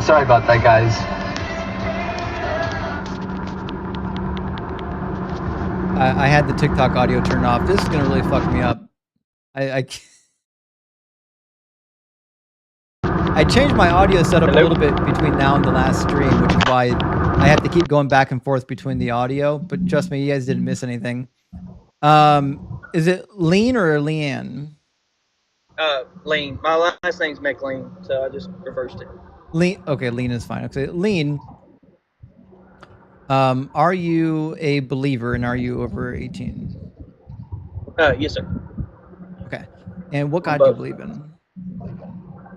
God of the Bible. Okay. What would be the most compelling evidence or argument for the Bible God being real? I would say love. Are you driving the right now, Bible Lean? says- No. Why does it sound like you're driving? It sounds like you went over a bump.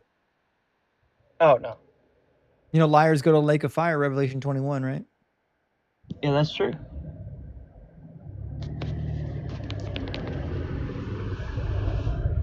So, what about love proves God? Well, the Bible says that God is love, so if I was to believe in the God of the Bible, then that's would be my proof that the love. Well, first of all, I don't think that's true.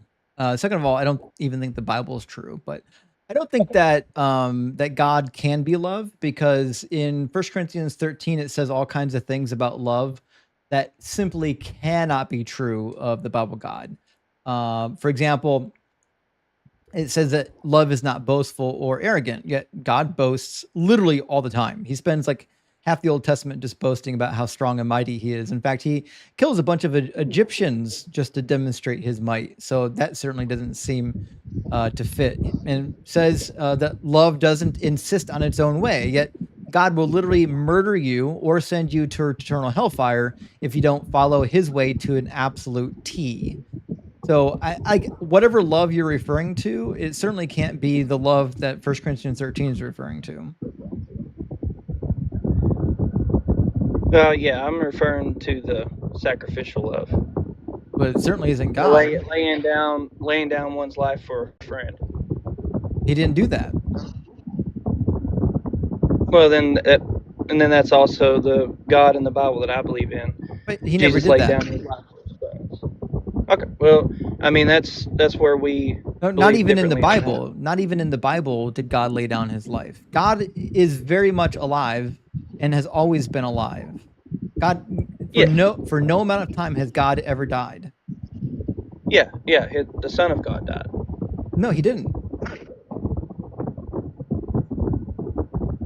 And that's where we would believe too differently. You were just asking what in the Bible, Jesus's flesh died. He did not die. And he knew ahead of time that he wasn't going to be dead either. That's the other thing. To lay down your life means that you're no longer alive. Jesus took like a 2.5 day break with his body and then just came back. That's it. He didn't die. Well, that's how the Bible sees fit of what death is. Death is sleep. But is he asleep right now? No, he rose again. Well, then he's not dead. Yeah, but so then he didn't die for us. No, his physical body, just like when we die, we're asleep until the resurrection. His physical body did die, but then he was resurrected, just like when we are to be resurrected. But like our physical body, the death that we will go through when we die, but that's he meaningless. went through that same thing. If you're an eternal being, giving up your body for 2 to 3 days is nothing. That's meaningless. That's not a sacrifice. I mean, I wouldn't want to go through what the Bible describes of what he went through. Shit, if I was an eternal being, and if I was God, and I knew I'd come back after 3 days, I'd do it once a month. I don't give a shit. I don't know. That'd be hard. Why? I mean, you're a God. Yeah, it still would be hard. But still, if he's a human, just like we are human in that moment, it's still hard. We all fear death, and that's why not the if you're God. God doesn't fear death. Well, he was so anxious in the Garden of Gethsemane that he was like sweating. I mean, that to be that grieved and to say, "Hey, I want this cup to pass from me," but your will be done, not mine. I mean, that shows anguish and fear of what is to come. And then the angels came and actually ministered to him and gave him strength like that. He was weak in the flesh, but he was strong in the spirit. What you're doing now is demonstrating that the Trinity is illogical. Yes, yeah, I'm not. Oh, so you're not a God, Father, God. Trinitarian. Oh shit. Well, big W, we agree on something. Okay, the Trinity is the most illogical nonsense ever. Okay. The problem you have then is you're a polytheist now. I wouldn't say polytheist. I would more say, okay, God is a spirit. I mean, listen, there's And nothing then- wrong with being a polytheist, but that's what you are. Yeah. Like if Jesus is God, Or monotheist. Monotheism. oh, you're definitely not a kinda- monotheist. Like if you believe Jesus is God, you can't be a monotheist unless you're a Trinitarian. Well, Jesus in the flesh, that he this is where it gets all confused. Jesus is God in the flesh. Like God manifested, the Spirit of God manifested himself in his Son. So he was a man. He was 100% man like us. But God his full Godhead deity dwelled within him. So God that's had parts. No, God robed himself in flesh. Just like we have a spirit. Is Jesus part of God, or is he 100% God? He's of God. So he's part of God. Yeah, I would say he's part of God. He's the Son of God. So God just has like you're- parts. Yeah, just like in the Bible, it talks about his hand reaching down, like symbolisms in his word. Uh-huh. The word Are you- became flesh. Are you aware of the heresy of partialism in Christianity?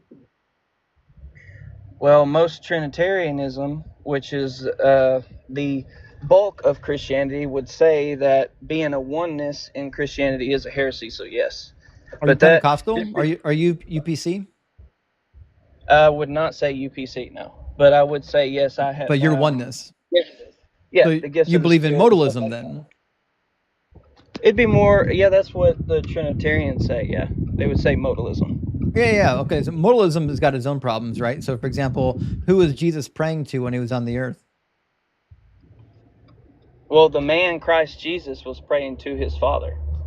No, that's not what modalism teaches. Modalism is that God takes on various forms at different times. So at one point, he's like the God of the sky up in heaven. At another point, he's Jesus on the earth. Right? That's what modalism changes forms at different times, right? Which means if modalism is true, then when Jesus was on the earth, there was no God up in heaven. Jesus was just praying to the air. Yeah, and that's where I feel like some UPC would probably agree with that and say that that's how they see it, because they see Jesus as God, like the man as God, but Jesus was man. Was he schizophrenic?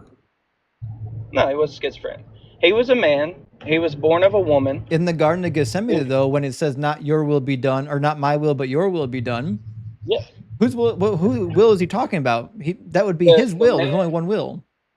Yeah. No. That's the thing. He was 100% man. He had a body, spirit, and soul. He was born of a woman, just like we are. You're right, but And who is he talking to? His Father. But in modalism, there's no Father in heaven when Jesus is on earth. That's what modalism is. Yeah, that I'm not modalism. Okay, so you're not Trinitarian, and you're not modalism. So what are you? I'm the one that believes that God the Father, or God the Spirit, the one Spirit of God, because God is Spirit. According to the Bible, God is Spirit. That one Spirit, conceived through the woman, the Son of God. Just like we have a son or whatever through woman, his father was the one Spirit of God, and he was raised, grew up, and then his Father, the one Spirit of God, came and manifested himself in his flesh. So God knocked up Mary to give birth to himself? I mean, that's a weird way of saying it, but yeah. So God knocked up his own mother? Not necessarily knocked up. I mean, there wasn't any like sexual pleasure, I would say, in that, but But in that case, yeah, basically. So God impregnated Mary with himself. However the process worked, I don't know exactly how the process worked, but it said that the Spirit hovered over her, and what was conceived was a holy thing, and you shall call him the Son of God. Just Okay, because he so was God has conceived three by- parts, right? God the Father, right? God the Father, God the Son, and God the Spirit. Three parts, right? I mean, according to Trinitarianism, yes. Well, no, Trinitarians don't believe in partialism. In Trinitarian doctrine, Jesus is 100% God. In partialism, Jesus is a part of God. Yeah, just like my son has a part of me. Okay, Like so you're a partialist then. He is I said, there's so many out there. I guess, I mean, partialists, the way I see it is that Jesus is of God. He's the Son of God. That means that he is of God. But He he's a came part of from God, right? He's the body. You know, Paul says that Jesus is the visible image of the invisible God, right? So that means he's Yeah. the part of God that is visible. He's the body of God. Yes. Yeah, he portrays everything as a son, what the Father resembles. So just like I would want my son to resemble and to reflect who I am. If I was to teach and raise my child and give all of me to my child, I would hope that he would reflect everything that I am about. And I think that's how I see that scripture, is that he is the visible image as a son. He's the visible image of what the Father's heart is all about. Okay, so you're a partialist then, right? I guess, yeah, that sounds about that. I would have to study up on it, all what they believe, because I don't want to be put into some box or anything. But So then you don't believe that Jesus is 100% God. You believe that Jesus is part of God. yeah, Jesus is in John. The main thing about why John was written at the very end, I think it's in chapter 28, says all these things are written so that you may believe. John's got 21 chapters. Oh, 21. Okay, sorry. I'm one that. Go ahead. Sorry. Yeah, I'm one that knows what's in there, but I can't say, hey, it's here and here. But I know it's at the end of John, and he says, hey, all these things are written unto you so that you may believe that Jesus is the Messiah, the Son of the living God. Yeah, you nailed it. That's the end of John. Yeah.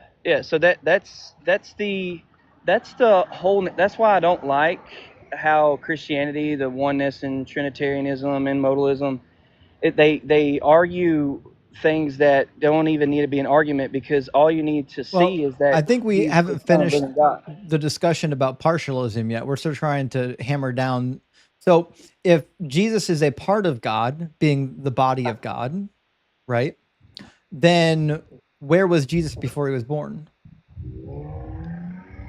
Where was Jesus before he was born? Yeah, if Jesus is the visible part of God, then what was he before he was born, before he was visible?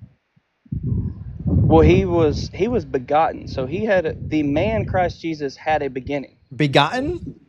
Yeah, he was begotten. Like the only begotten Son of God. So he was begotten by the Father. So he had I don't know if you and I okay. So I want to make sure I understand you correctly, because I don't think that what you're saying is crazy, but I want to make sure I'm with you. You're saying that Jesus is not co-eternal with the Father? No, Jesus as a man, the man Christ Jesus was not co-eternal. He had a beginning. He had a beginning, just like we are birthed and we have a beginning. He had a beginning, but the Spirit of God that dwelled within him, that came and dwelled within him, was the eternal God, the one eternal God. So Jesus wasn't with God in the beginning? No, the Word of God was with him. So like that's where you get into a lot of theological debate of how, especially Jews, how they saw the Word. they almost seen it as like an extension of God, or the same as God, and that gets into a lot of, hey, I'm actually late for work. I'm supposed to be here at 7, and it is 7 o'clock right now. I would love to join back. I see that you come in the evenings, Yeah. and I will request back or whatever. We can continue to talk, but Okay. Well, coming back anytime you want. Okay. okay. I enjoyed the talk, man. Hey, good God hearing bless from you. you. Cheers, Lean. Yeah. Bye.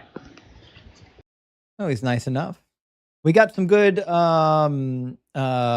Trinitarian discussion in. I was hoping we get to discuss a Trinity a little bit tonight. All right, let me grab a couple super chats, friends. We'll get our next guest in here. Yoda, thank you so much for the $19.99 super chat. It says, outside of time and space, this dude worships Rebum Alal. Wait until he finds out just Dr. Doom. Oh, wait till he finds out that's just Dr. Doom trying to find and kill the Beyonders. It's a Marvel reference, Justin. I know you don't get it. Welcome back. Thank you, Rock Hard Product. Well, thank you, Yoda. And you're right. I don't get any of these Marvel references. They're just completely gone.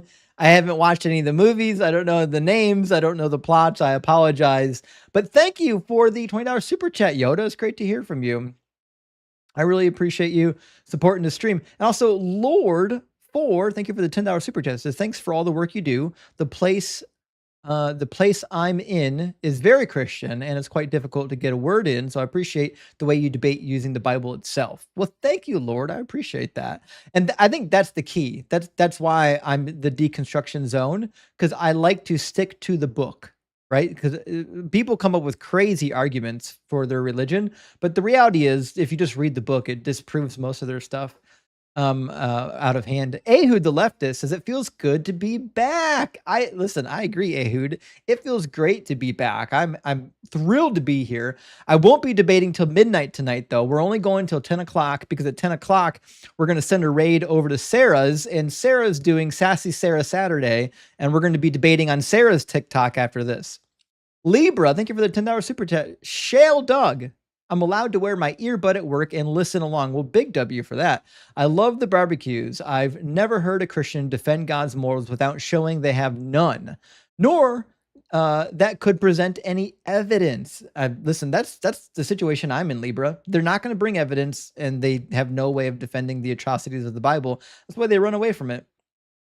And look at the bee's knees. Thank you for the $10 super chat. It says, Doug, damn it. It's good to have you back. Listen, I'm thrilled to be back. Listening to Witty crash out is a fun way to spend Saturday evening.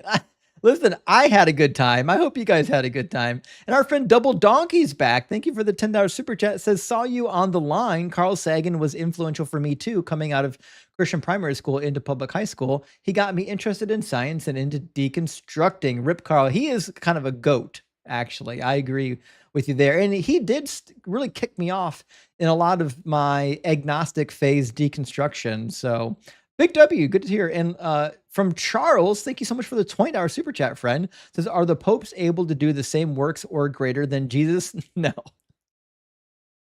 No, but according to Mark 16, they should. Right? According to other passages, Jesus says they should. But they don't. Robin says, happy Saturday. Well, happy Saturday to you, Robin. And our friend Atlas, great to see you. Thank you for the $10 super chat. Says, I'm so glad you had some great time with your son. I love that you express the importance of spending time with the little ones as they grow. With that, I'm also very happy to have you back here. Well, thank you, Atlas. And it really is important, friends. Like, listen, you only get one chance. You only get one chance to spend a lifetime with your children. And every moment that you don't spend with them is a moment lost. And no one goes to their deathbed saying, oh, I spent too much time with my children. Doesn't happen. Not a thing. People say the opposite. I wish I spent more time with my family, but they don't say that they wish they hadn't. Nightman Cometh says, even though I'm now a dirty, rotten atheist, I still love Jesus Christ Superstar, the Prince of Egypt, and the Charlton Heston 10 Commandments movie. Listen, I haven't seen Jesus Christ Superstar. I've seen the Prince of Egypt, and you know what? I love the 10 Commandments. I love it. I love the 10 Commandments. Such a great movie. It's just good. That's all there is to it. I agree with you there. And last one from our friend Folele. I'm sorry. I said that one wrong. Thank you for the super chat. It says, finally catching you live. May Doug bless your cooking tools and keep your grill hot. Well, thank you. I really appreciate that. And we're going to do what we can. All right, we'll get our next guest in the queue. We're going to get Becky pulled in from our YouTube queue. Welcome in, Becky. Becky, can you hear me? Becky?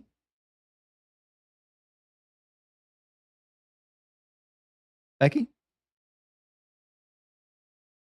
Are you with us? Becky? I don't know if Becky's connected anymore. Okay, well, sorry about that. We'll get Dr. Jonathan next in the queue, and we'll try the next one. How you doing, Dr. Jonathan? Doing well. How about yourself? Doing well. Thank you for asking. Dr. Jonathan, are you at least 18, and are you a believer in some kind of a God? Yes, sir. Cool. And which kind of a God do you believe in? So I hold that Yahweh is the true L of the universe. Okay. Are you a Jew or a Christian? Neither. Okay. I'm not affiliated with any religious organization. Just a believer in the Abrahamic God. Yes, I hold and know that Yahweh is true. Do you think that Jesus is a part of the Godhead? Yahshua is Yahweh in shape and form. So you think Yeshua is the visible image of the invisible Yahweh? So Yahweh being spirit, spirit being the source, substance, limits, and bounds of everything, spirit being invisible, Yahweh taking on shape and form. That form is known as Elohim and called Yahshua, or the salvation of Yahweh, because it gives man an understanding of Yahweh. Well, it'd be Yeshua, but that's neither here nor there. So, the God, the Father, is a spirit. Is spirit, not a spirit. Yeah, the Holy Spirit is spirit. The Holy Spirit is a term, or the Holy Ghost is a term to reference to Yahweh, who is spirit in shape and form, and that shape and form which is seen by divine vision or revelation. Right, but when it says the Spirit of God, is the Spirit identical with the Father, or does it have distinction from the Father? No, the Spirit is another term, as we say, the ghost, the spirit, the form. It's just referring to a metaphysical form. The spirit of Yahweh is Elohim. Okay, so there's no difference between Yahweh and the Spirit of God. There's no difference between Yahweh and Yahweh in shape and form. That's why it said it pleased the Father that in that form would dwell the fullness of the Father, or that is the Father himself in shape and form. Sure, yeah, but the Bible says God is spirit. Okay, and the Holy Spirit, also referred to as the Spirit of God, just means the same thing? The Holy Spirit is a reference to several things. The understanding of Yahweh, the embodiment of the understanding of Yahweh, Yahweh in shape and form. So just so that's clear. Yahweh is spirit. Yahweh taking on shape and form. Do you believe in the New refer to that as the Testament? spirit itself. I believe the biographies of the Messiah written by Matthew, Mark, Luke, and John, and the letters of admonition and correction to the various assemblies by the apostles. And I do hold them as true documents. Yes or no? Do you believe in the New Testament? Yes, I'm just being careful with the way it's answered because I'm not coming from a Christian perspective and I'm trying to draw a distinction through the answer. So what does it mean in Ephesians 4:30 when Paul admonishes the Christians to not grieve the Holy Spirit of God? It's Elohim within them. The true gospel is that Yahweh Elohim, or Yahweh in shape and form, abides within every man. That's the true identity of every man within them. The spirit of Yahweh. 4:30 doesn't say Elohim. The spirit, and that's again because the names have been taken out. So the reference of what's being talked about is in Ephesians 4, I believe at the beginning, is also where Paul says there's only one body, one spirit, one Yahweh, a Father of all, who is above all, through all, and in you all. So with that premise of Yahweh, who is spirit, taking on shape and form, and that form being within the man, that is who you should not grieve. Do you know The what a true you genitive within is? you can express it. It's a linguistic feature. A genitive implies possession. Like, so I would say the pen of Justin, right? It tells you that the pen is belonging to me or has some reference to me, right? So what we find in Ephesians 4:30 is a genitive, the Holy Spirit of God. It's something that belongs to God, which means it's a part of the Godhead or the Trinity, right? It's part of his supernal nature, yes. I should state that Yahweh, who is spirit, has two manifestations. The There we intermediate, go. We finally got there. Okay, so in your belief manifestation. system, you believe there are two spiritual manifestations, one the Holy Spirit, one the Father. No. Then Again, there's only Yahweh, who one. is spirit. Yahweh, spirit has two manifestations: What's the your metaphysical PhD and the in? physical. It's a doctorate from the Institute of Divine Metaphysical Research. Yeah, that makes a lot of sense now. Cool. Okay, so what does it mean in John 16:13-14 when it says, but when he, the Spirit of truth, comes, right?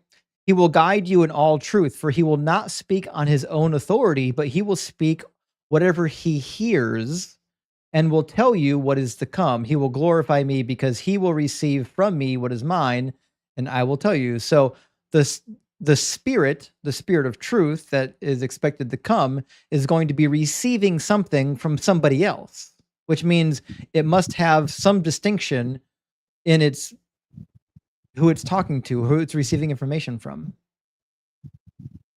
And this is what I'm trying to express with Yahweh being spirit and spirit Yahweh taking on shape and form. That shape and form operates through the physical. That shape and form is within every man. Being within every man, that's the spirit within every man. That's the spirit being sent into man. At the same time, the term of the Holy Spirit coming upon a man is also a relation to the understanding of that spirit who is in you, you coming to the cognizant understanding of that spirit within you. Well, try this again. I'm trying to help you understand that the Bible draws a distinction between God and the Spirit of God, right? So that's why it says in John 16 that the Spirit will not speak on his own authority, meaning the Spirit has a different authority than God himself. No. What I'm expressing here again, No. if Yahweh, who is Yahweh's spirit, right? Spirit is abstract. Yahweh takes on shape and form. If you look upon that shape and form, you Okay. can't say that shape and form is Yahweh. That's We're the not talking absolute about state shapes of and Yahweh. forms. Focus up here, doctor. We're That talking is about what I'm trying to authority. express. We're talking about authority, right? Does the Holy Spirit have its own authority separate from God the Father's authority? No, it's one authority, it's one spirit. It can't be one authority because it says he will not speak of his own authority, but only what he hears, meaning he has its own mind, his own center of thinking. It's the same statement as the Messiah is saying, I of my own can do nothing. It's the Father in me that doeth the work. He's drawing a distinction from the shape and form, and he which is in the shape and form But operating the the shape form. and form has nothing to do with what we're talking right now. We're talking about It authority. does. These are That's the spirit things of that don't Yahweh. have shapes or forms. So just try to stay in the actual conversation. So if the Holy Spirit in John 16 only speaks what is given to him, then something is giving it to him, correct? Yes. That's Okay. language being And used to communicate an idea. can something be given to you if you already possess it? Again, it's language that's being used to It's communicate an idea. It's a yes or no. Can something be given to you if you already possess it? No. Oh, cool. That means there must be some distinction between God the Father, Jesus, and the Holy Spirit, because the Holy Spirit not only has its own authority, his own authority receives things from somebody else's authority, which means there's some level of distinction that you're not wanting to make, but it's right there in the book. Another distinction is, again, to communicate to men who have no understanding of this. And again, when men didn't have an understanding of this, Literally when it first occurred back doesn't in address my Sinai, point at they all. Not attributed even the not even image. close. All right, Jonathan, let's get back to the main point. Okay, I didn't even ask you our typical opening question. What logical piece of evidence or argumentation would lead me or anyone else to believe that the God of this book, the God you believe in, is true? The tangible evidence of the threefold pattern, which was given through Moses in the Can't be real. representation of the tangible tabernacle. All right, give me the argument. Again, Moses was told to build the tabernacle according to the pattern he was shown in the mount. The pattern, which is shown through the tangible tabernacle, is the pattern for the construction and composition of everything in the physical universe. It So by absolutely observing is the not. physical, What do you think the physical it universe is is made out of? atoms. Do you understand that there are subatomic parts? Yeah, they're subatomic Okay, parts and to atoms. Quarks, what are these quasars, subatomic particles?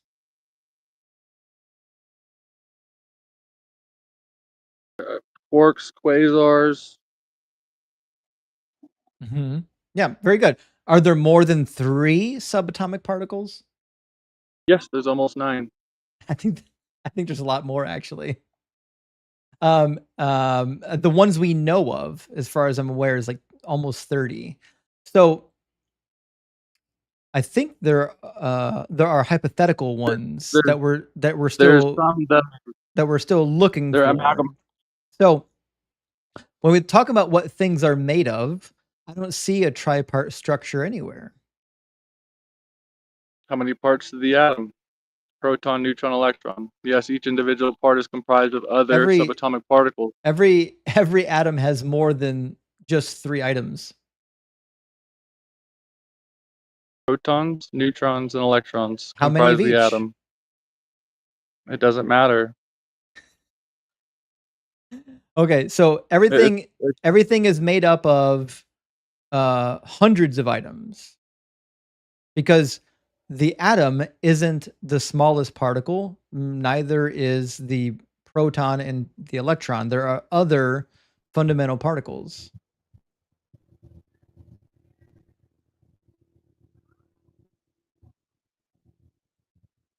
you got more to add on that, or? You No. already named 3 of them. Mm-hmm. A proton, neutron, and an electron comprise the atom. Those things comprise the atom. The proton, neutron, and electron are comprised of other subatomic particles which Yes, come together to exactly. form those things. Subatomic particles. Yes, Yes. There are lots of yes, things, subatomic particles that exist, yes. that make up our And I said reality. Yahweh, who is spirit, took on shape and form. So those subatomic particles come together to create these They forms which come certainly together. do not. Which Yes, they do. which part of the Trinity is the electron? That would be a reference to Yahshua. And how do you know that Jesus is the electron? Again, through the structure of the tabernacle shown through the most holy place, and court roundabout, the threefold nature of the tabernacle and its composition and the duties of the priests held within show forth the nature of pure spirit and the intermediate and the physical, You and haven't it's through actually explained Yahshua. it. I'm asking you, what is the connection between electrons and Jesus? Through the electrons, we have the bonds which produce the compounds which we have in the universe. Through the bonds of valence electrons, through elements, create our compounds, and the compounds construct the universe, or are the what we see in this physical universe. That that in between that which cannot be seen and that which can be seen is what represents Yahshua. Yahshua is the connecting factor between that which can be seen and that which can't be seen, and brings it into existence. That's why it says, and by him and through him were all things made that were made. Okay, so you don't believe that protons do any bonding? Protons are shown forth as pure spirit. No, I'm asking about protons in the real world. Yeah. Protons, the attribute of protons, the principles of the proton and how it interacts in the structure shows forth its nature of relating to the most holy place, representing pure spirit. Okay, I don't know what script you're reading off of, but that's not answering my question. So I asked you initially about how you connected electrons to Jesus, and you said Mhm. that because Jesus is a physical manifestation, assuming No. that there are actual bonds, and then you said because electrons make bonds, and as it turns out, protons make bonds too. So No, that's not what I'm saying. Again, I'm not relating to. If you're asking Jesus how and you're much did you talking spend about on your degree? the flesh incarnate, that's not what I'm referring to when you're using the term In Jesus. fact, I'm how using many literally. years did it take you to get your PhD? Do you want to go on that, or do you want to go on a response to the question, because you're holding presuppositions from a Christian nation? We're gonna do both. Actually, I'm just curious. How many years did it take you to complete your degree? It's the school offers the only degree the school offers, and it's offered once you have a basic fundamental understanding of the knowledge offered. Yeah. So how many years did it take you to do your PhD?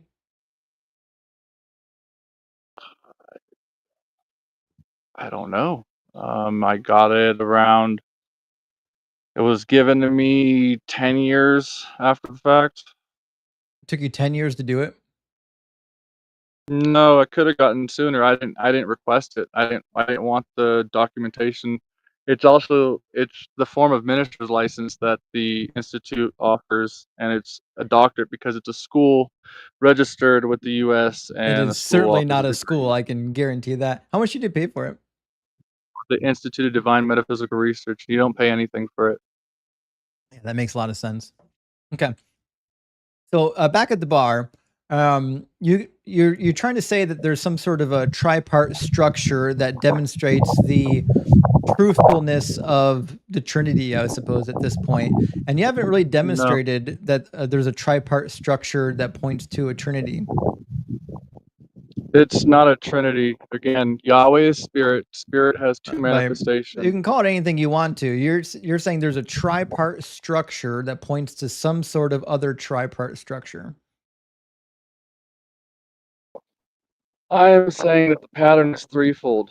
Getting stuck on the number 3 is where it gets messed up, because it's not a pattern of 3, so to speak. But 3 your is just argument was threefold. You're the one stuck on 3, not me.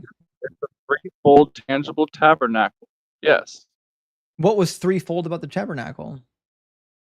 A holy place, a most holy place, a holy place, a court, a roundabout. It's a threefold, yet one tabernacle structure. I heard 2 things. What's the third thing? The most holy place, the holy place, and the court around about. The most holy place was its own chamber within the holy place, which was its own chamber within the court around about, which was its own chamber separated by veils. I'm aware. Yeah, so it's threefold structure. Yeah, there's 3 locations within it. 3 chambers in one structure. That's a threefold tabernacle. What chamber I would use for the inside, not for the courtyard. The courtyard, I don't know if you could call that a chamber, but I'm not sure that matters. But I agree with you. There are 3 general locations within the. Each were separated by veil. But they were separated. What you're doing is basically like a funny form of like pareidolia, where you're just looking at things and trying to find 3s. I could do the same thing with like 4s or 5s or 6s even. None of this is actually a compelling argument for why Christianity or whatever you believe is true.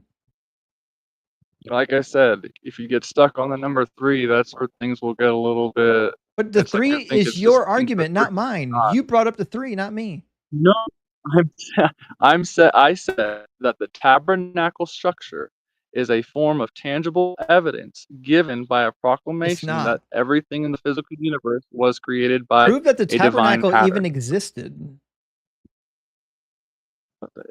I don't. It's not the claim. The claim is simply that. Listen, if the tabernacle is the tangible evidence, then you have to demonstrate that there was a tabernacle to begin with. We have instructions within the scriptures still there on how to produce. Why would I believe that the Bible's true? Oh, again, I'm not saying that you have to believe anything that's being said. I'm simply saying If you're going to ask, what's the evidence for this Yahweh? is the problem If with you're your argument. Your argument first assumes that the Bible is true, which I don't think it is. And second, it practices this crazy theology of if I find patterns, then I'm going to run away with it and create my own theology based around these patterns. And to me, that's silly. Let's start at the easy one. Do you believe that the Bible is literally true in everything? Or do you think it's more of a metaphor? It's true in everything. There were certain things that are true that were given in a way for men to understand without a mystery being revealed to them in a lot of instances. Okay, so when it makes claims, we'll say, about history, then it can't be false about what it's making, what the claim is making. Depends if it's something that was inserted in the scripture later on, or Is it yes or no? Can the Bible be wrong about claims it makes about reality? No, but I'm saying that the Bible is not held in store in its original context. I'm saying that it has been altered. Well, how do you know which parts have been altered? The only way to know is by divine revelation from Yahweh. So the Bible is true except when it's not. And when it's not, then God will give you divine revelation letting you know why it's not true. No, I'm not saying that the Bible is true or untrue. The Bible is simply a record of what Yahweh has revealed to men, shown to men. By that standard, it's not whether or not the Bible is true, it's whether or not the record has been held in store. Yeah, no, we'll try this again. You said the Bible's true in all that it says, unless it's been altered. And your method of knowing what's been altered is God will tell you. Yeah, I'm trying to word my response in a way to draw a distinction between the idea that Christians have where the scripture is the inherent word of God and it's infallible. I don't hold that the scripture is the word of God. I hold that the scripture is a testimony of men, a written record, a compilation of a written record of men who have written down their testimony of when the word of God came to them, appeared to them, and spoke to them. Yeah, but are they true? The records? Absolutely. Okay, cool. Let's go to one of the records, though. Acts 7 says, "You are the ones who received the law as ordained by angels, and yet you have not kept it." This is referring to the Jews. Yes. Now, according to the New Testament and according to some other extra biblical Jewish literature, the law that was given to Moses was actually given through angels. That's why it says here, received the law ordained by angels. Yes. And that's why we find Yahweh also in form Acts is referred to 7:38 as says, angels. "He is the one who was in the congregation in the wilderness with the angel who spoke to him at Mount Sinai with their ancestors." The Are- angels. Can you show me where the angel gave the laws on Mount Sinai? Yes, you can read Exodus 24, 9 through 10, where Moses, Aaron, Nadab, and Abihu, and the 70 elders of Israel went atop Mount Sinai and saw the Elohim of Israel, and he had under his feet the word of their stone. Yes, but it doesn't say angel. Yahweh. That's the angel of Yahweh. That's No, referred to. no, in the it's literally not.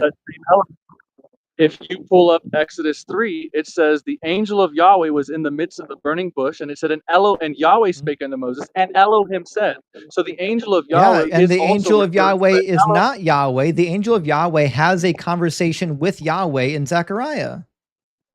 And in Exodus 3, you can see that the angel of Yahweh and Elohim are both terms for Yahweh. They're not.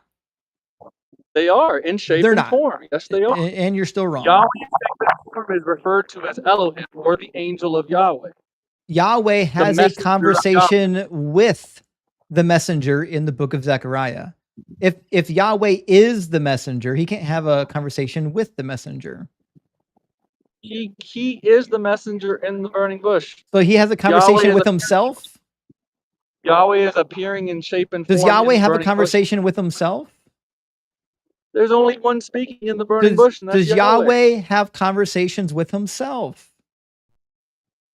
yes, when he is taken upon himself a lower state of existence, he will give glory unto his higher estate, not unto the state that he's So in at his that moment. mind splits into multiple personalities? Not at all. He understands exactly the persona and the state in which he's taken upon himself. So that's That's him multiple. laying down his life and You picking have it to up have as he multiple pleases. personalities to talk to yourself. Oh, you don't? You do. It's, in fact, we'll see it. Here's an instance of it in Zechariah 1:12.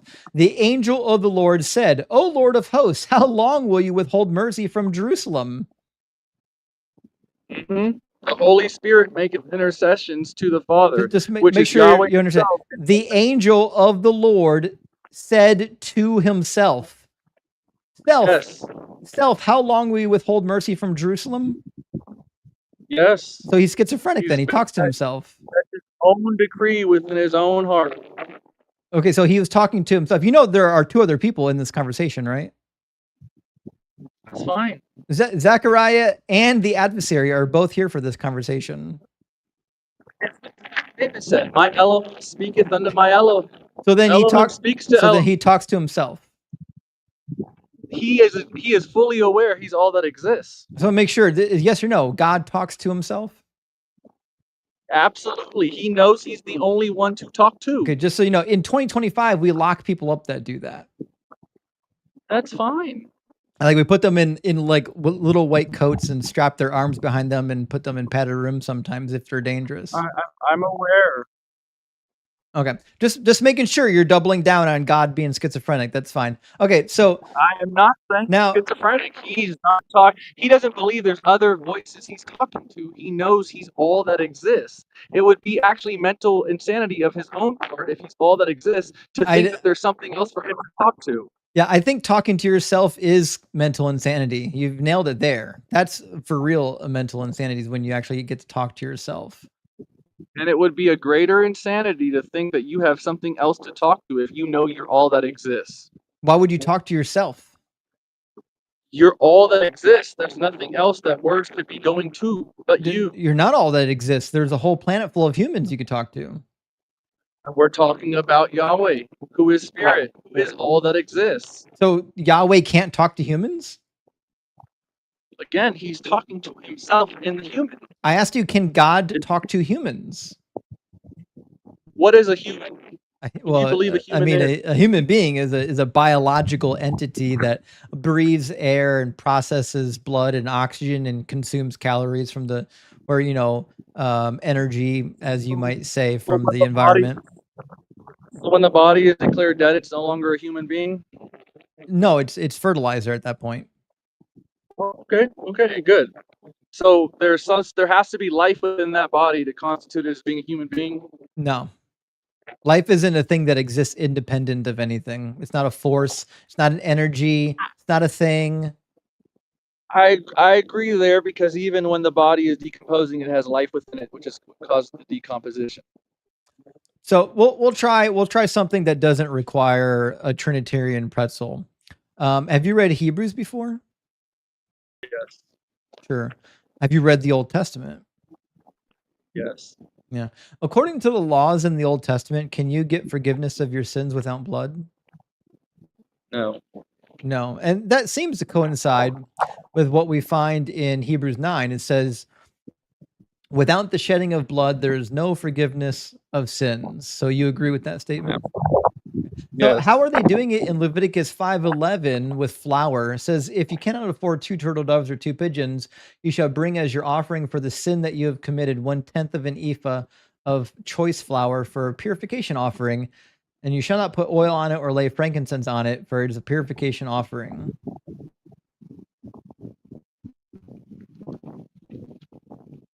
Purification offering? Is it a sin offering? Yeah. Thus, the priest shall make atonement on your behalf for whichever of these sins you have committed. Mm-hmm.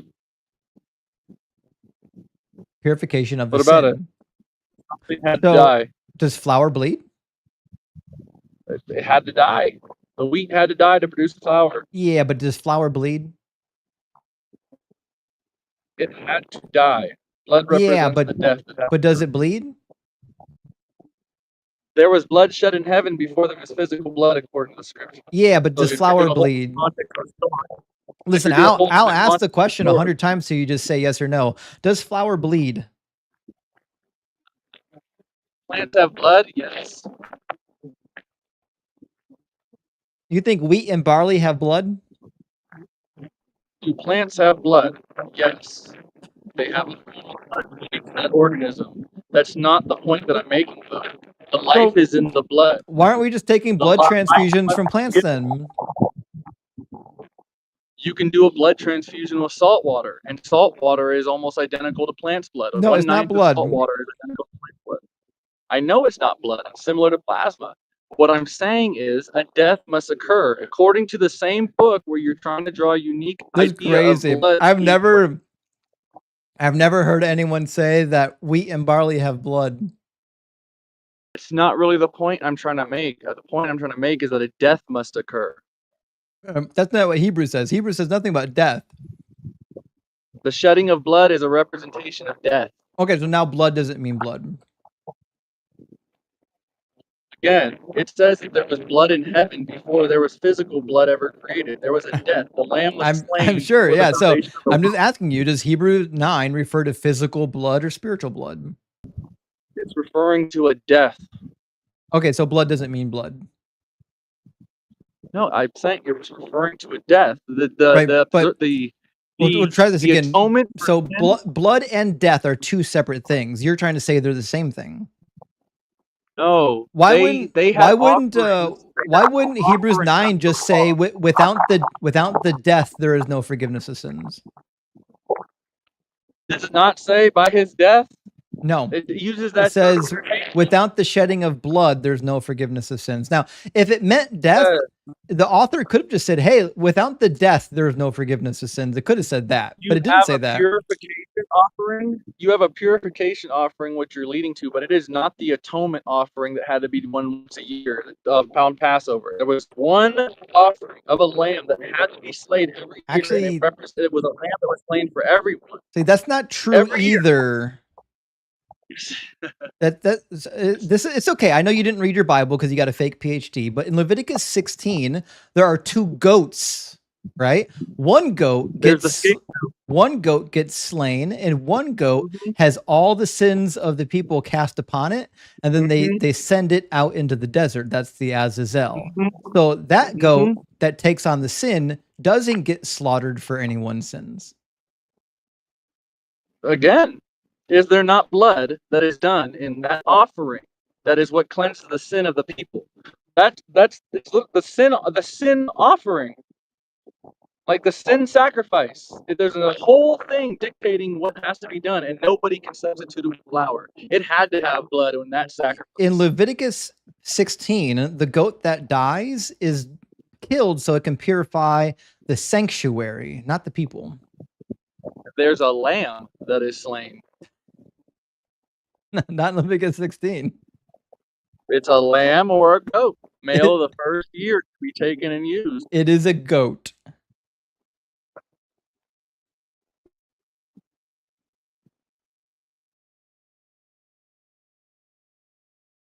Right up into that goat sacrifice, there's a lamb that is sacrificed. There's not. Called the Passover lamb. The Passover lamb and the Day of Atonement. Passover and Day of Atonement are two completely different time periods. I agree with you, and one precedes the other. Well, obviously one always precedes the other because they're both on a cyclical timeline. That's irrelevant. They don't happen at the same time period. The point is there's blood that is given. It cannot be substituted for flour. The blood in Leviticus 16 is not for the sins of the people. It's for the purification of the sanctuary. The thing that takes away the sin of the people is the scapegoat, the one that carries their sin off.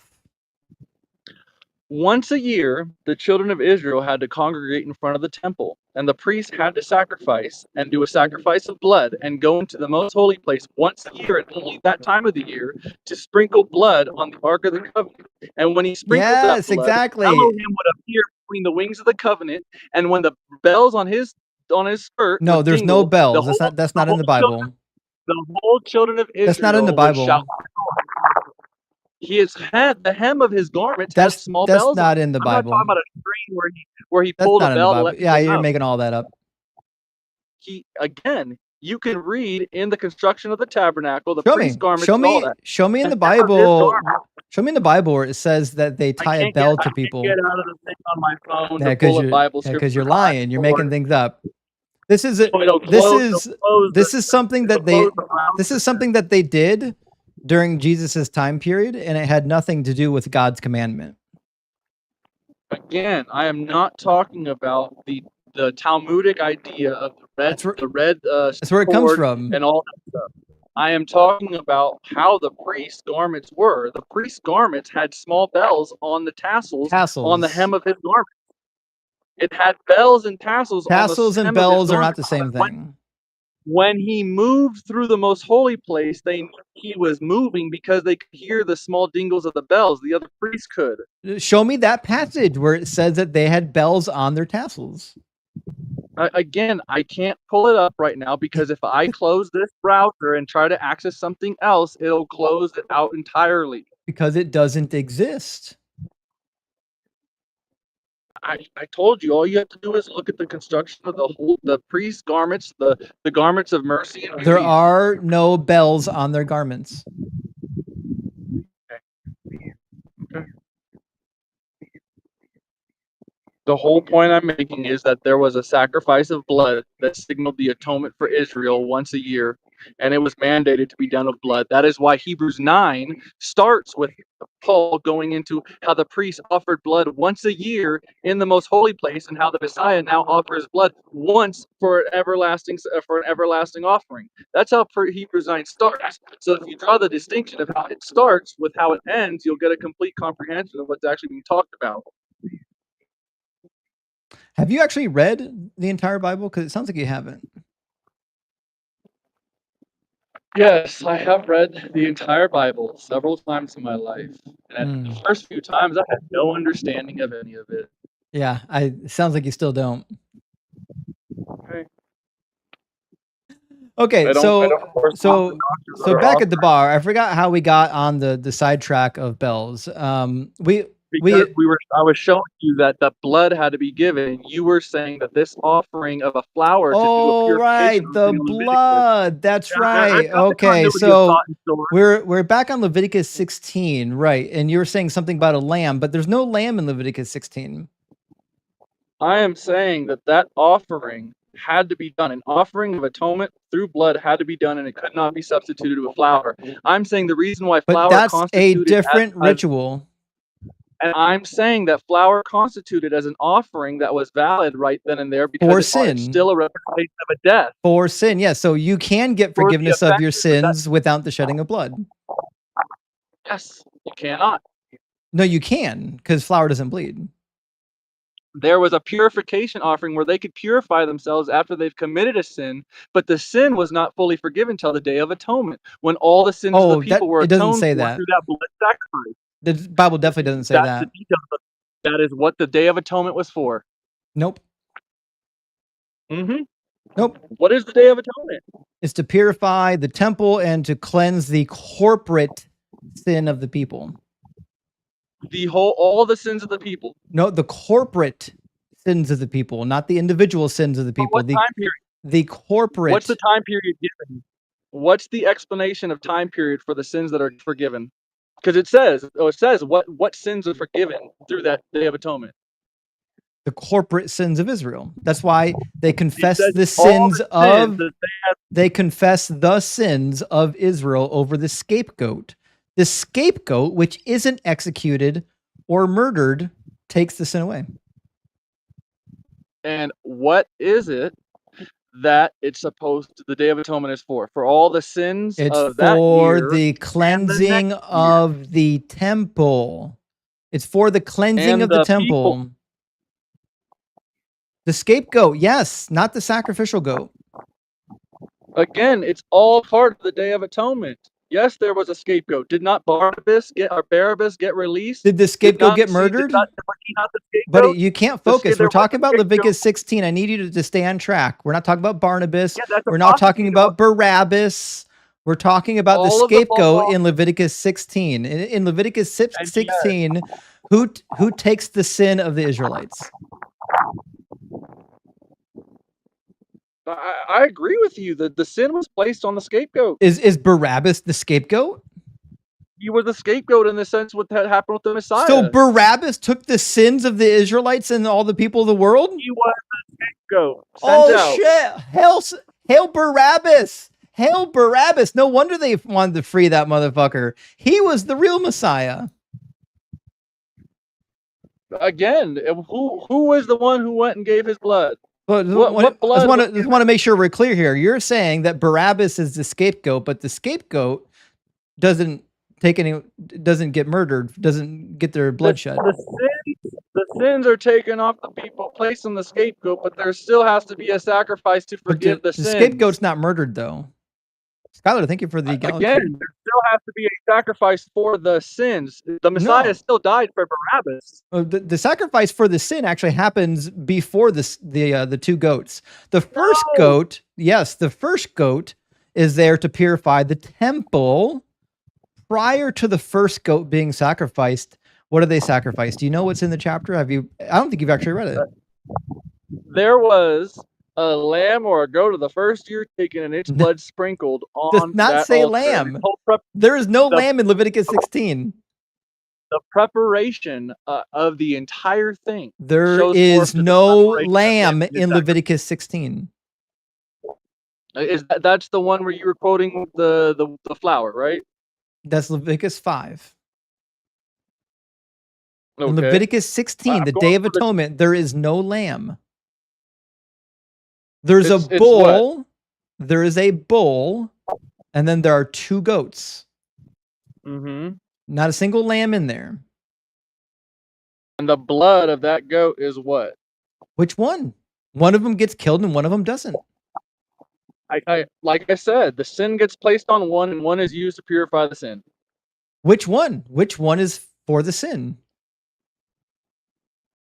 Which one is for the sin? The one that's slain and whose blood is used to sprinkle on the Ark of the Covenant. No, the sin is placed on the second goat. Again, the blood that forgives the sin is the blood that was from the animal that was sacrificed, sprinkled upon the Ark of the Covenant. And when Elohim appeared between the wings of the cherubim, they knew that the sacrifice was accepted. The first goat that gets killed is to purify the temple.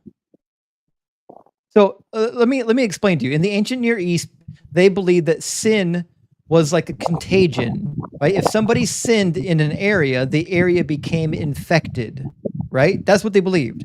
So you had to kill a goat and smear its blood on the infected areas. It's for the purification of the temple, not for the people.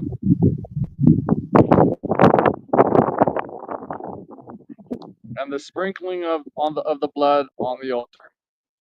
Yeah, that's part of the temple. That is for the forgiveness of sins. It's not. It's for the purification of already committed sins that have spread to the physical location that they're residing in. The sins are cast, the sins of the people, the sins that are residing on the people currently are cast onto the scapegoat.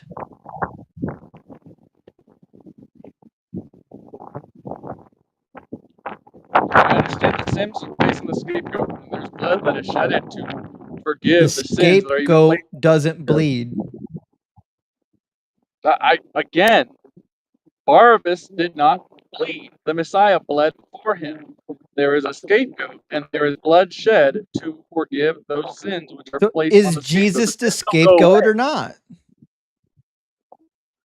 I told you Barabbas was a scapegoat in that issue. Is Barabbas the purification for anyone's sin?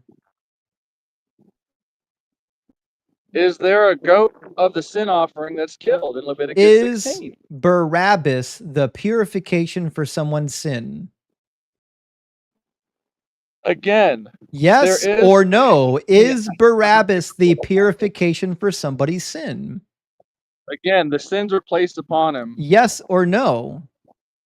He was the scapegoat. Yes or no? Is Barabbas in the New Testament taking on anyone's sin?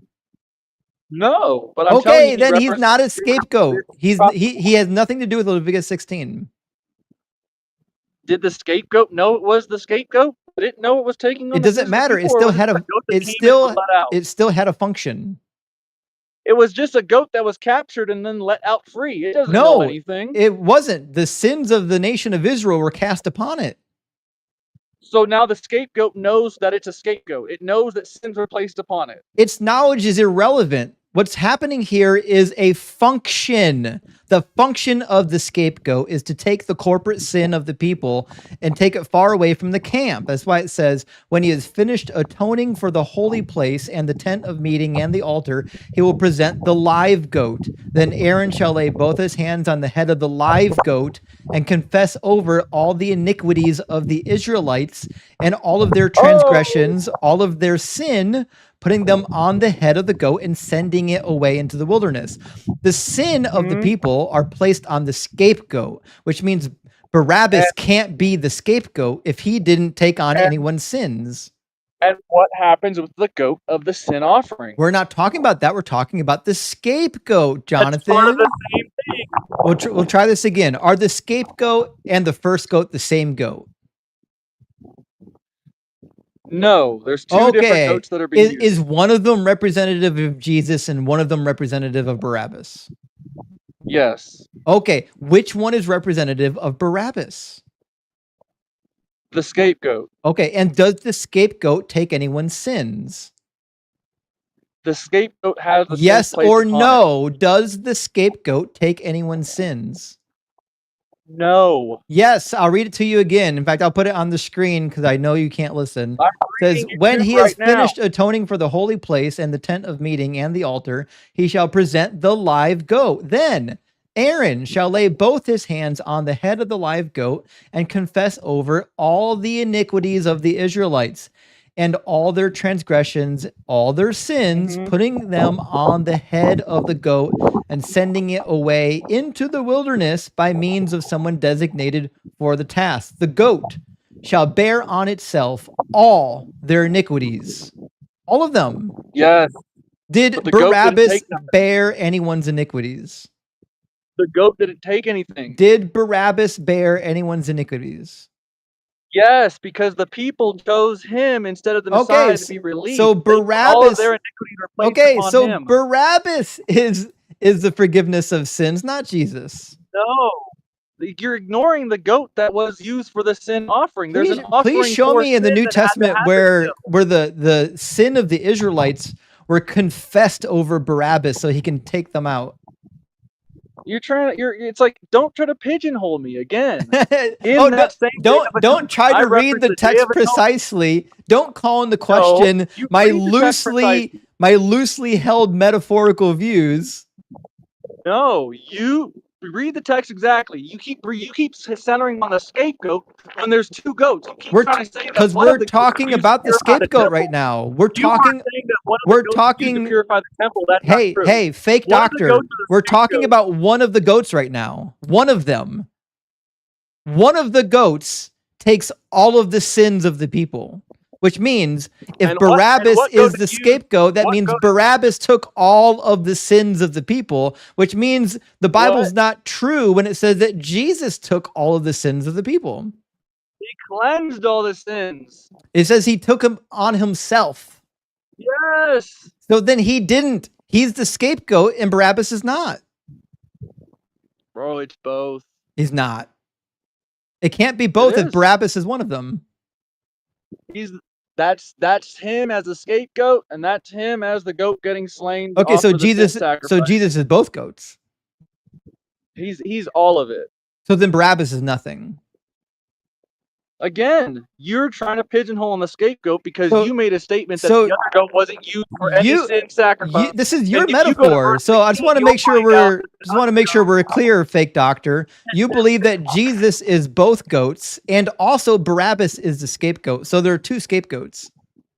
You made the statement that the other goat was used for the purifying of the temple when it says right there that the other goat's blood was used to sprinkle for an offering for the sin. It says to make atonement. It says to make atonement for the holy place. It says. We'll try this again. I'll pull it up on the screen. When he has finished atoning for the holy place and the tent of meeting, That's what he did with the first goat. The first goat atones for the holy place. Doctor, this is what happens when you don't go to a real school and you go to a fake school and you waste all your time and money on a fake degree and you have literally no understanding of the biblical text. This is no money, and you keep obfuscating away from the. This is really not a great showing for you. Again, you keep obfuscating away from the fact that it says that a goat's blood was used to sanctify the people from all the sins. The sins were placed on one goat. The goat was let go. The sins still have to be forgiven. Something still has to be done with the sins. They don't just wander around on a goat fake in the middle doctor. of nowhere. How does the sin get placed on the second goat if they're already forgiven with the first goat? It doesn't have to be placed on the goat for blood to be. What sins? What sins are left? What sins are left to be carried away? The sins that are still on the goat. But no, the first goat's already been slaughtered. Again, the sins that are on the goat. The live goat, the goat that's out there. The sins get placed on the goat after the first goat is already slaughtered. So if the first goat is already slaughtered and already made atonement for, then what's the point of the second goat if they've already made atonement? Because the sins have to be taken off of the people still. Representation of it. They've already been atoned for. Like that's how they're able to be taken off the people. Okay, so the sins stay on the people whether they're atoned for or not. The sins have to be taken off the people. That's why I said both goats represent the Messiah at the same time. With or without an atonement, the sins must still be taken off the people? Yes. Okay, so then in Leviticus 5, when they made sin sacrifices, the sin sacrifices didn't do anything. It says you'll remember your sin no more. If your sin has been forgiven, we'll try this again. In Leviticus 5, when it says that their sins are forgiven, their sins aren't forgiven, are they? Sins. Leviticus 4 and 5 have a series of sin offerings. If those offerings don't remove and atone for your sin, then they're useless. No, they're used to purify you so that you're not in a state of sin, where you're not still regarded as a state of sin. That's why they're purification. Is your sin still there? Yes, that's why. Okay, so then you're still in a state of sin. No, you've been purified of that sin, but no, you haven't been. If the sin is still on you, then you haven't removed it. It's still there. You're still in sin. Again, it's a purification. So you're purified. Purification of what? Of the state of a sinner. In that instance, so are your sins purified or not? The person is purified. They still bear the sin. What they did. What are they purified of? It's like if you're in a state of condemnation because you fuck someone over and you go and apologize, that state of condemnation goes away. That's a purification. But Dr. Fake PhD, what are they purified of? I just told you. I use Try an again. analogy for it. Name. I don't need an analogy. I need a word. Name the thing. What is the thing they're purified of? The guiltiness. Okay, that's sin. Yes, the word guiltiness, offense, and to miss are all translated as sin incorrectly because they're three different words. Oh, that's right. Yeah, I forgot. You got your fake Hebrew PhD too, I'm sure. Oh, no, ashma, kata, and katath are three different Hebrew words that are all translated as sin. No, they're not always translated as sin. Some of them, as you'll find, are translated as sin Leviticus guilt. 4, 2-4. All the instances of sin, if you look them up, they're all three different words. Ashma, kata, and katath are all three translated as sin. You say Yet katav? one means to offend. Katath. Katath. There's kata and katath. What about chatat? Katath. I guess the throat thing. Yeah, maybe I can roll my tongue better for R's in Spanish than I can for Hebrew. Yeah. What about ra? What about it? What about rakha? What about it? There's a lot of different words to define sin. Again, you're just proving the point that there's multiple different words that are translated as one word, yet we have more words applied to each individualistic word, and it leads to a confusion because you have an offense, the state of guiltiness from when you make an offense, and the missing of the mark of the law, all being translated as sin, giving a false pretense of what is even being talked about. Because you can have an offering that cleanses you of your guiltiness, and it's an offering done for your offense. And it's an offense that causes you guiltiness, and you can do an offering to be cleared of the guiltiness, but you still bear the offense. Okay, what is guiltiness? Guiltiness is a state of condemnation within a person. No, that is certainly not the case. It can also be a state of judgment, a decree of judgment. So guilt just means you are responsible for something. It's a statement of fact. Yes. Okay. That's what the state of condemnation is within a person. They know they are Okay. guilty. So if you're not guilty of a sin, that means you don't bear the sin. Like again, if you don't, the guiltiness is a decree of judgment for missing the mark, which is the offense. Mm-hmm. Mm-hmm. So you can be cleansed of the guiltiness, but the offense is still made. You have to be atoned for the offense. Show me that in the Bible, because now you're making stuff up. I'm not, dude. Show me. Like, this is what the Day of Atonement was, and this is why you can also point to an offering that cleansed them of their guiltiness. No. Cleanses them of their guiltiness, they still had to go through the Day of Atonement. The Day of Atonement is a whole separate ritual. It's about the corporate guilt, not the individual guilt of the individual person. See, it's right here, Leviticus 16 at 15. Then shall he kill the goat of the sin offering that is for the people, and bring his blood within the veil, and do with that blood as he did with the blood of the bull. Does the blood get sprinkled on the people or on the temple? On the mercy seat. It's sprinkled. Okay, so the blood purifies the temple, not the people. No. The mercy seat is where the angel do of Yahweh. Do the people sit on the atonement seat? No, the blood is an atonement to Yahweh. If the blood is the item that purifies and it doesn't get sprinkled on the people, then in fact they don't get purified. It's not being sprinkled on the mercy seat for purification. It is. Yes, it is. Because the sins of the people need to be purified from the temple. The Day of Atonement is about the purification of the temple. If you read even a cursory introductory to atonement theology from like even something as simple as like a Bible dictionary entry on Leviticus 16, you would find this information. This is like 101 type information for biblical studies. Like, you're not even in the 101 class. You're like the guy who went to a Bible study and thinks that he has like a PhD in biblical studies when you don't even have the 101 stuff under your belt yet.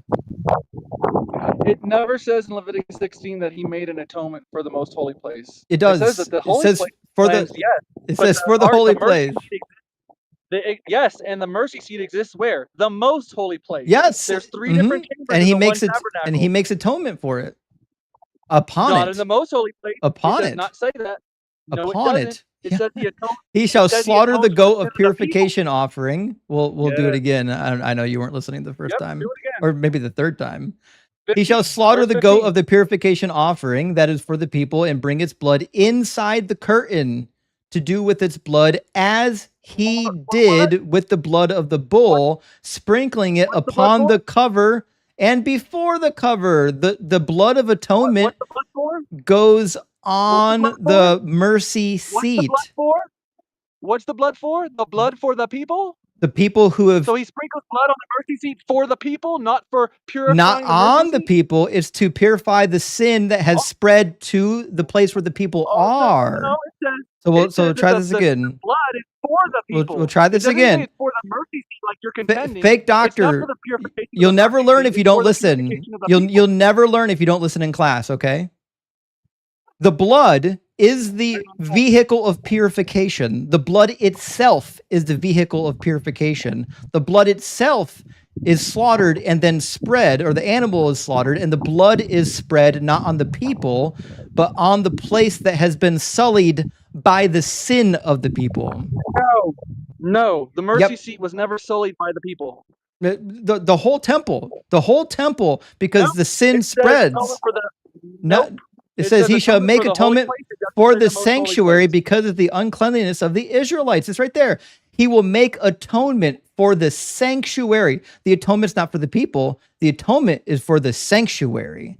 Because of, and why? Why does the sanctuary need atoned for? Because the uncleanliness of the Israelites and because of their transgressions and all of their sins. So you will do this to the holy place, behind the curtain, in the tent of meeting, everywhere else. Everywhere where the uncleanliness of the people may be, gets purified by the blood. If you even cracked open for 5 minutes, like a base commentary, like the Jacob Milgram commentary on Leviticus, Bring it back. Bring it Hebrews 9. this would be. Bring it Hebrews 9. What you brought up before. We 'Cause started- Paul doesn't explain what we- this was for. We That's how we started. got here to Leviticus. We started on Hebrews 9, and this is where we led to you making false Go right in the claims. beginning So, of Hebrews 9.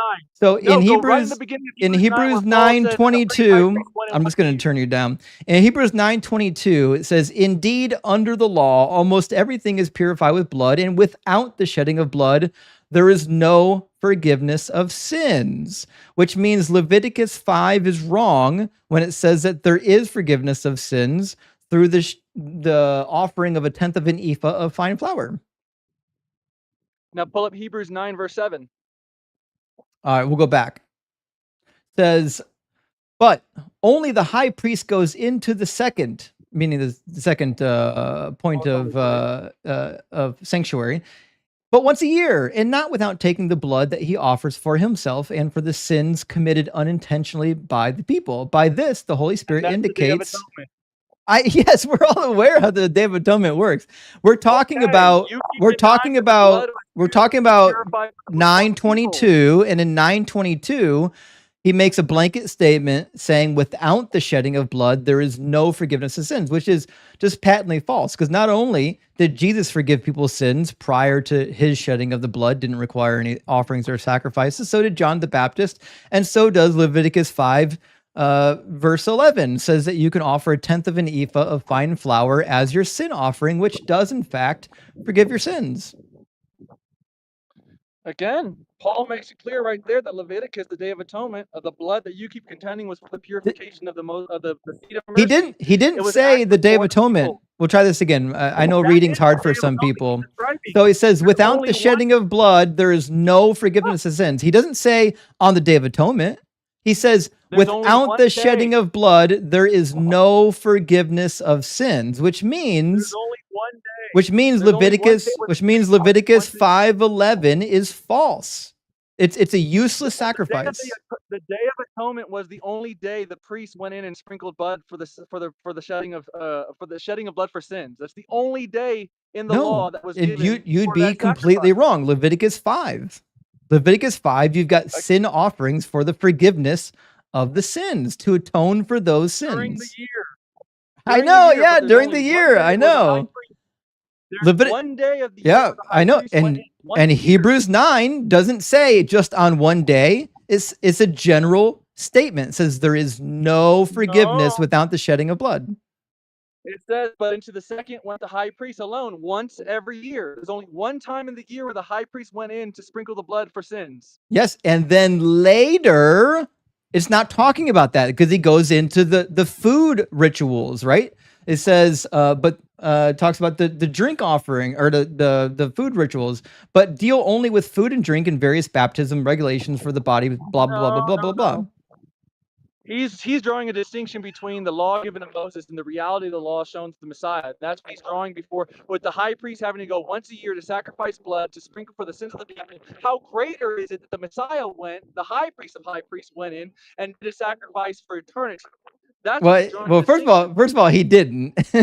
So, second of Well, all, you have to go and beginning of verse 11. But Second of all, it's quite clear that the entire chapter isn't about the Day of Atonement. And I don't know if you know this, Dr. Jonathan, but I've already turned your mic down. So just yelling over me makes it so no one can hear you, right? If you want to have a productive conversation, I highly suggest that you don't just shout over me. Listen, you're welcome to do it. People do it all the time. I'm just letting you know that no one can hear you when you do it.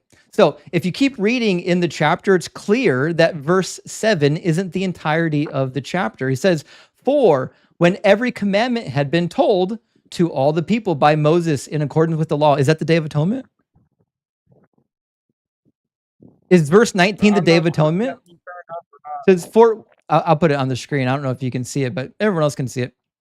Verse 19 says, "For when every commandment had been told to all the people by Moses in accordance with the law, he took the blood of the calves and the goats with water and scarlet wool and hyssop and sprinkled both the scroll itself and all the people." Is that the Day of Atonement? No, that's the marriage covenant. Oh, it's not. It's almost like chapter 9 talks about multiple things, not just the Day of Atonement. Oh, I'm not saying that it only talks about okay, so when we get to verse 22, he's not saying on the Day of Atonement. He's just making a general statement. He says, without the shedding of blood, there is no forgiveness of sins. He gave examples in chapter 9 about how blood was atonement for people's sins. And then he ends it by making a false blanket statement and stating without the shedding of blood, there is no forgiveness of sins, which is simply not true. That's, again, you are drawing one part and saying, oh, it's not about atonement. It's about atonement and other sacrifices to show forth that the Messiah is the sacrifice above all sacrifices, that all the sacrifices pointed to. But there's nothing in the Old Testament about Messiah's sacrifice. We're still talking about the meaning of verse 22. And I know that, like, words are really difficult for you because you went to a fake school, but I need you to actually pay attention to what's happening here. We're talking about the second half. We're talking about the second half of verse 22. The second half of verse 22 makes a blanket statement. Doesn't say marriage ceremony, doesn't say Day of Atonement. It says, without the shedding of blood, there is no forgiveness of sins, which certainly is not the case. It says, in almost all things are by the law purged with blood, and without the shedding of blood is no remission. There was no remission of sins without the shedding of blood, which is the Day of Atonement. You would be wrong. Almost all things are by the law purged by blood. Thank you. So yes. It doesn't say all things. Purified. There we go. Purified. There we go. So now let's talk. Purification is what happens when you sprinkle blood on something, and there were multiple ways to purify things. So he's wrong here. Well, he's not actually wrong. He says under the law, almost everything is purified by blood, but there's a lot of things purified with water and with fire. There's water and there's fire purification in the Old Testament. So he's missing two other forms of purification, but that's irrelevant. We're talking about the forgiveness of sins, not the purification. Yeah, that would be verse 25. Where it goes back to the Day of Atonement. We're talking about verse 22. In verse 22, he says there's no forgiveness of sins without the shedding of blood, which is literally false. In 2 Samuel, in 2 Samuel chapter 20 or chapter 12, David is forgiven, no bloodshed at all. And when Nathan confronts, what's he say? God has already forgiven your sins. He still has to go through the Day of Atonement. No, then God didn't forgive his sins. Do you know what the Day of Atonement was for? It was for the sins of that year and the next year. It was to cover both everything you did that year and for the next year. Yeah, certainly not the case. But I'm talking about 2 Samuel 12, when David confesses his sins. Was he forgiven or not? Yeah. Yes. Okay. Yahweh gave a sneak peek of the reality of his actual. Okay. Oh, okay. So God does forgive sins without shedding of blood sometimes. Under the law, it was required that blood had to be shed. Yeah, but Yahweh isn't bound by. Yeah, but in 2 Samuel 12, did Yahweh forgive David without the shedding of blood? He still had to go through the Day of Atonement. So yes, he did forgive David without the shedding of blood. The shedding of blood of the prior year covered that year. Okay, so then the atonement rituals aren't necessary at all. You don't need any of Leviticus 4 or 5. It does. It was under the law. The pretzels are wild with this one. All right, let's end on my favorite Bible passage. Deuteronomy 22. Have you read it? Yes. It was off the top of my head. No. Okay, that's fine. It says, suppose a man marries a woman, but after going into her, dislikes her and makes up charges against her, slandering her by saying, I married this woman, but when I lay with her, I did not find evidence of her virginity. The father of the young woman and the mother shall then submit the evidence of the young woman's virginity to the elders of the city at the gate. Now, what evidence do you suspect the man was looking for? The rupturing of her hymen. So blood, right? Yeah. Yeah, okay. Rupturing of her hymen. It says, the father of the young woman shall say to the elders, I gave my daughter in marriage to this man, but he dislikes her. And now he's made up charges against her, saying, I did not find evidence of your daughter's virginity, but here is the evidence of my daughter's virginity. Then they shall spread out the cloth before the elders of the town. Okay, so it's pretty clear now. If she bled, it should be retained on the cloth, correct? Yep, she will. Cool. Now, if there's no blood on that cloth, what happens to her? She was treated as a whore.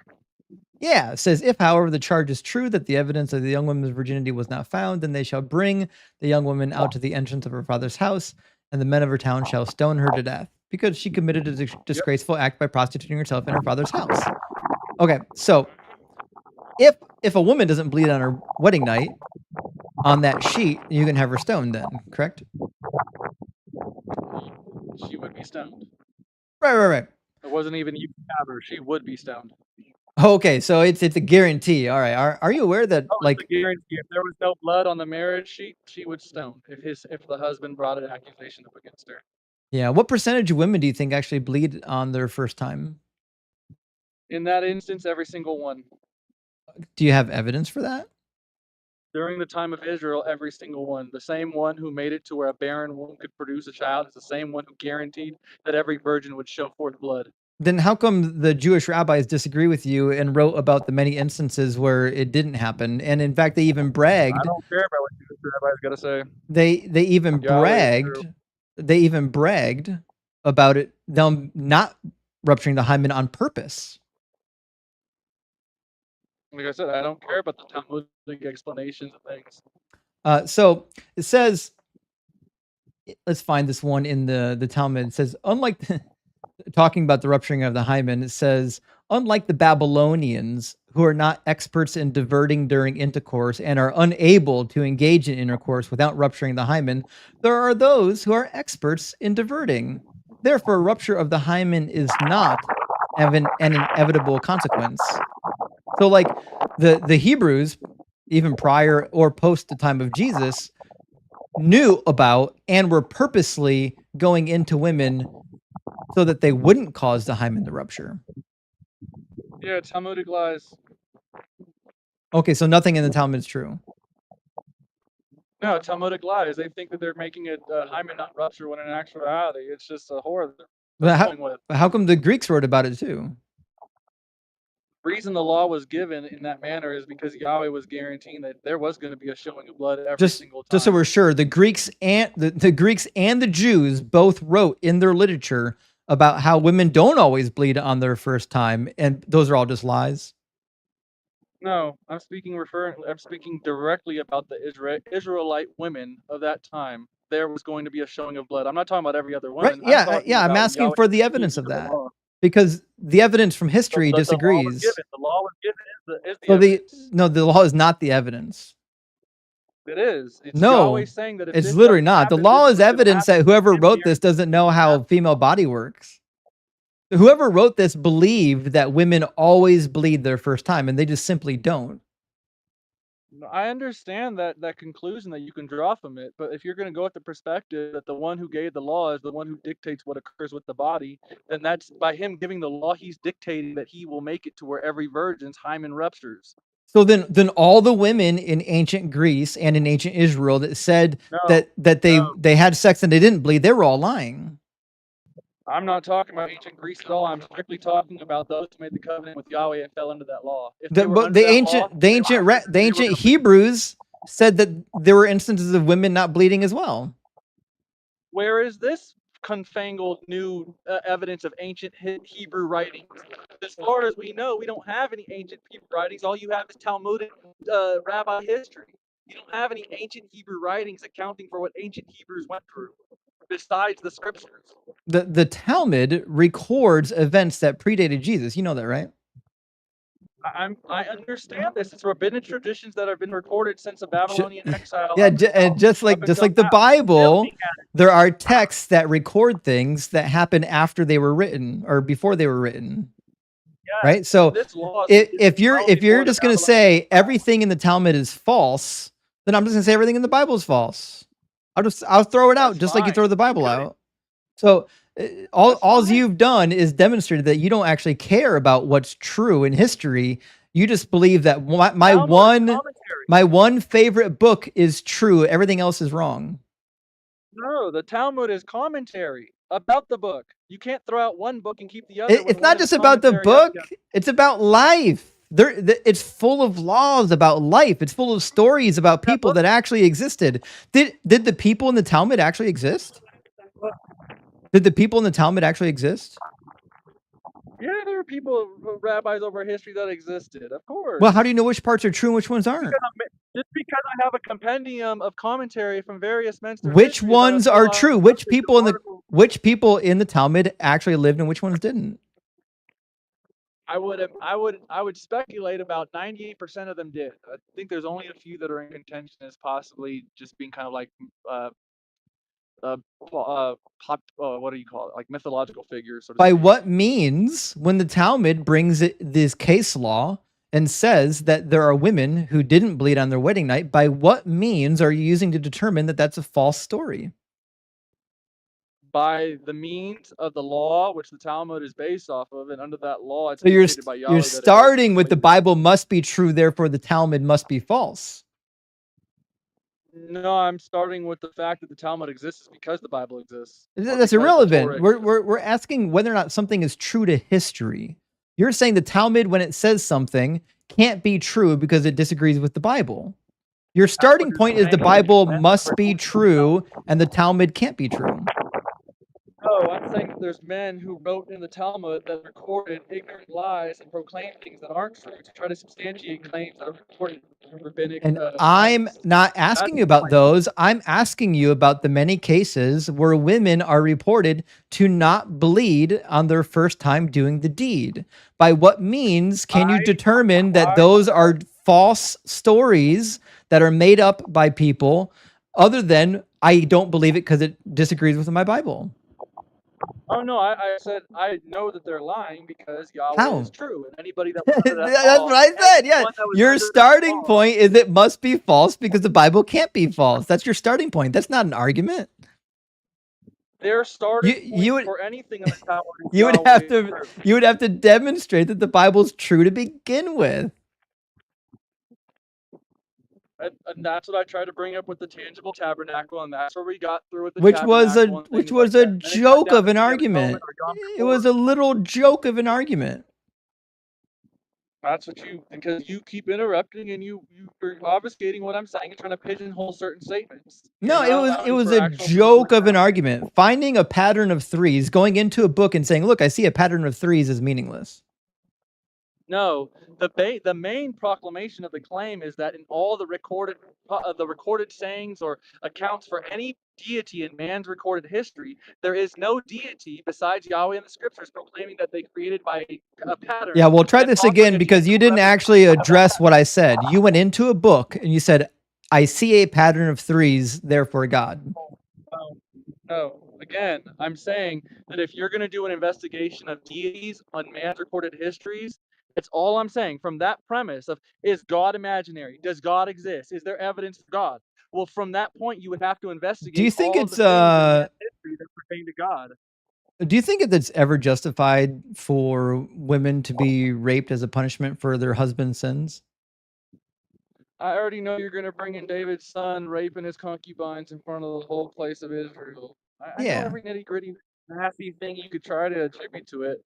I know Yahweh told him that his son was gonna do it if he kept doing what he was doing, and he kept doing what he was doing, and his son did it. Well, that's not what it says. You want to actually read it with me? Yahweh tells David what would happen. He prophesies to David what would happen. No, Yahweh says and he's he causing it. So we'll start from the beginning. You know that Absalom raped 10 of David's concubines, right? Again, Absalom was David's son, and David was told. Yeah, that we'll would try happen this at again. the- It's a yes or no question, doctor.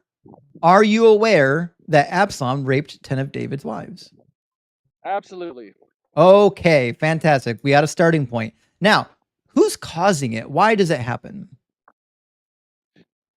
Because of David's disobedience. Okay, so it's a punishment for David, right? Yep. Yep. And who decided what the punishment would be? Yahweh told him exactly what would happen. Okay, so God had 10 of David's wives raped for his sin? Yeah, but its concubines taken. And you think that's a good thing? That was what occurred through a man's disobedience. Do you think it's just?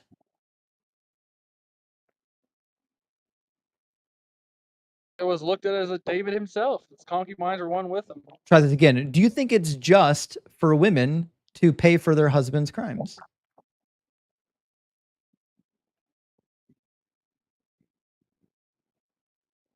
I don't see a differentiation between the women and David. Yeah, as we'll you try would this in again. today's Do you think marriage. it's They were one just flesh. for women to pay for their husband's crimes? Yes. Okay, so are you married? Yes. So like if you robbed a liquor store, you'd be okay with you and your wife going to prison? If it was, yes. If it was just, again, this is what I mean by pigeonholing. I'm not trying to get pigeonholed in this kind of thing right here. Make sure you send this to this guy's wife. Make sure she knows that he's willing to make her take the fall for him. My wife's listening. Like, If you're safe, wife, you can speak up. Let us know you're not chained up in the basement somewhere. she's free. So just to be clear, you would be okay then. Like if you committed adultery, you'd be okay with your wife being raped? That's not it. I in today's age, this world, I understand. If he cannot keep my eyes on Yahweh, We'll then try my this wife again. suffers too. If My you house committed suffers. adultery, you'd be okay with your wife being raped for it? Adultery is cheating on Yahweh. It has nothing to do with We'll a try man this and a again. woman If in you regards committed to adultery, how would you be God- okay with God having your wife raped as punishment? That is the judgment that I face if I commit adultery against Yahweh. We'll try this again. It's a yes. So you would be okay with your wife being raped.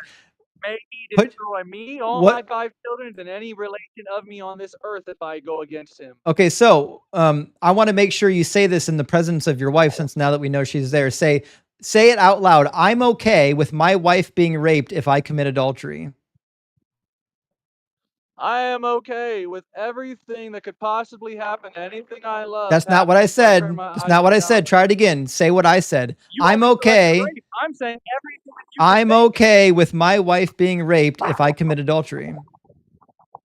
Again, I'm saying even Why can't more you than say rape, it? anything you could, Jonathan, anything you could say think. it. Say it. Say I'm okay with I'm my wife fine being with raped for my I'm sins. fine with anything I love being raped, tortured, murdered, killed, whatever you want to call it, any kind of deviation, any kind of vile thing you can have imagine happening to them. I'm fine with them being wiped away from existence if I turn my eyes from Yahweh. Okay. I know that punishment. Just checking. Thanks for actually giving us the Yeah. answer at the end. There's no All right. Well, listen, No fake pigeonhole. doctor. We've had quite a good conversation, but I've got to hang it up. I've got somewhere to be at 10 o'clock.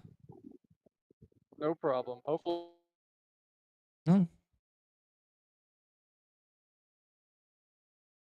Really doing the Lord's work there, isn't he? I assumed he was going to double down on that based on how the conversation had went so far. I wasn't sure how much he would double down on it, to be honest. That might have been the most doubling down on that I've ever heard in my life. I don't know if I've heard anyone double down worse than that. That might be that might be the worst I've heard so far. Well, all right, friends. I've got to read some super chats, and I got to be out of here by 10 o'clock. We're going to go raid Sarah's debate. Sarah's debating at 10 o'clock. We're going to go raid her at 10 o'clock, and then I'm going to be debating with Sarah on her TikTok channel. So if you're not following Leaving Faith on TikTok, we're going to be continuing the debate over at her place at 10 o'clock. Billy says, much love, Justin. Hope you had a good holiday. Hey, appreciate that, Billy. And I had a great holiday. I hope you're having a good summer. TTV says, must be nice to go full time and take 2 weeks off. Welcome back. Hey, I do appreciate that. Actually, so when I was working as an engineer, I got a full month of vacation. I got a full 4 weeks. Actually, by the time I quit, give me a second. By the time I quit, I think I had a full 5 weeks of paid vacation. I don't get paid vacation anymore. I just have to take it off and make it up later. Like I take the days off and then I work down the road or before it, right? It's not a big deal. Ehud says, welcome back, brother. Hope you enjoyed the vacation. I really did. And I had maybe twice as much fun. I thought originally I was going to take a week off. Then I got 2 weeks. Phil says, rock hard for Doug. SoCal. Yes. Rock hard for Doug over in Southern California. Nathan says, welcome back, Justin. Let's cook. Praise Doug. Listen, we had some pretzels tonight, didn't we? And Tired of Liars says, DZ Justin, flame in the coals of reason, cooking religious fantasies. Yeah, we did. We did a little bit of cooking tonight. I think we had a lot of fun. I would have, if I didn't already have debate plans, we could go longer. Judas says, my roommate, Declan, was going through barbecue withdrawal. Hope you enjoyed vacation and your fire is ready to burn hot. Well, it is, Judas. I appreciate that. And I haven't heard Declan as a name before. I did know a Brooklyn growing up, but not a Declan. Stephen says, what are the funniest lines in the Bible or none? I love in Jeremiah, was it chapter 6 or chapter 8? And it's hard to tell if the prophet is saying it or God, but it sounds like God is saying it. He says, I am full of wrath. I am weary of holding it in. I'm fucking ready to burst at the seams at these goddamn kids. He's so angry. Jay Corling says, do you know when camping and roughing it outdoors, stones make great surfaces for cooking? Hail Doug for being stone that cooks Theus. Actually, I did know that. You can cook over stone. In fact, the ancients cooked most of their flatbread over stone. But yes, you can heat up some stones and cook on it. Like if you didn't bring pots and pan, use the stones. Find a good stone, stick it in the coals, let it heat up. You can do some cooking on it. Just make sure it's clean. Also, if you brought tinfoil, you can just make stuff on tinfoil and throw it into the coals. Just wrap it up, throw it on the coals. Good to go. Just check it every now and then. Roll it a few times to make sure it doesn't burn. I love campfire food. Nightman says, welcome back, Master Chef Justin. I hope you enjoyed your vacation with your son. Hey, I appreciate that, Nightman. And I did. We had an absolute blast. And Still Attacks a Bit says, Alex O'Connor just posted an interview called What Comes Before the Big Bang? The latest evidence, excellent and relevant for these debates. I'll have to check it out. There was a survey recently that Dr. Blitz turned me on to of like physicists and cosmologists about what they think was before the Big Bang. And it seemed like the majority of people don't believe there was nothing before the Big Bang, and the Big Bang doesn't posit anything about that. Trump Failed says, came across a stream talking trash on you called Cross-Examination. I tagged you in a video on TikTok. Dude compared slavery to owning children. Yeah, I'm sure it is. I don't know who Cross-Examination is, and I got to be honest, I don't check my tags anymore. I get tagged in so many YouTube and TikTok videos. I don't have time to respond to them, so I just stop checking them. I don't care. Like, unless somebody makes an egregious video about me and like 100 people send it to me, and they're like, oh my God, you can't believe what this guy said about you. I really don't care. Like, there's a lot of people like that are going to make videos about me, and like, who cares? 10 people are going to see it. 100 people are going to see it. I don't really care. Right. If a big name, said something like, if like Frank Turek made a video about me, then I'd probably make a response video, but I can't be responding to everyone that makes a video about me. I'd spend all my time making response videos, and I'd rather do the live debates. Biz says, finally catching live. Love listening to your arguments, and your calmness is a vibe. Hey, I appreciate that. And I try to stay calm. That last guy's got me a little hype. I'm not sure why. I think he was just a kind of an idiot. But anyways, we're having fun. Silotax says, Doug told me that you needed a break like the rest of us. Welcome back. Well, I thank you. I appreciate that. And yes, even I do need a break. But now the break's over. We're going to hit it hard, friends. He says, glad to see you back. I hear from ex-colleagues Matt is a bit of a bully. I was hoping that had nothing to do with why you were MIA. No. He was very nice to me. Matt didn't bully me at all. He was nothing but kind to me. I thought he was very nice. I get, like, if you're in Matt's position, I get why, like, you've heard the same arguments 4 million times. I get why you can be a little bit short fused on people coming up and giving the same bad argument you've heard 40,000 times. But I do think it's important to recognize that every person, like, even though you've been doing it for 20 years, most of the people you're talking to might have only been thinking about these things just recently, right? So at some point, you do have to recognize that, like, it might be old for you, but it might be new for them. So that kind of keeps my head a little bit, I think, down in the space like everybody else. Adam says, welcome back, my friend. Hope you had a great break. I did, Adam. Thank you for the super chat. And Silotax again says, getting a phone call from someone you were thinking of is invisible for thousands every day because of the law of large numbers. Hold on. I got to read this again. Getting a phone call from someone you are thinking of is inevitable. There we go. Is inevitable for thousands every day because of the law of large numbers. You're right. That does 100%. We know so many people. And the ones that we're thinking about are the ones that are close to us. And guess what? The ones that are close to us are the ones that are probably going to call us. Coincidences happen every day. And St. Brush says, I learned that my ancestors roasted a turkey last night. Thursday of November confirmed that the New World gods are real. That's what it is, actually. That's what it is. Listen, he did bring up a unique argument. I've never heard that one before. I think that was our first caller.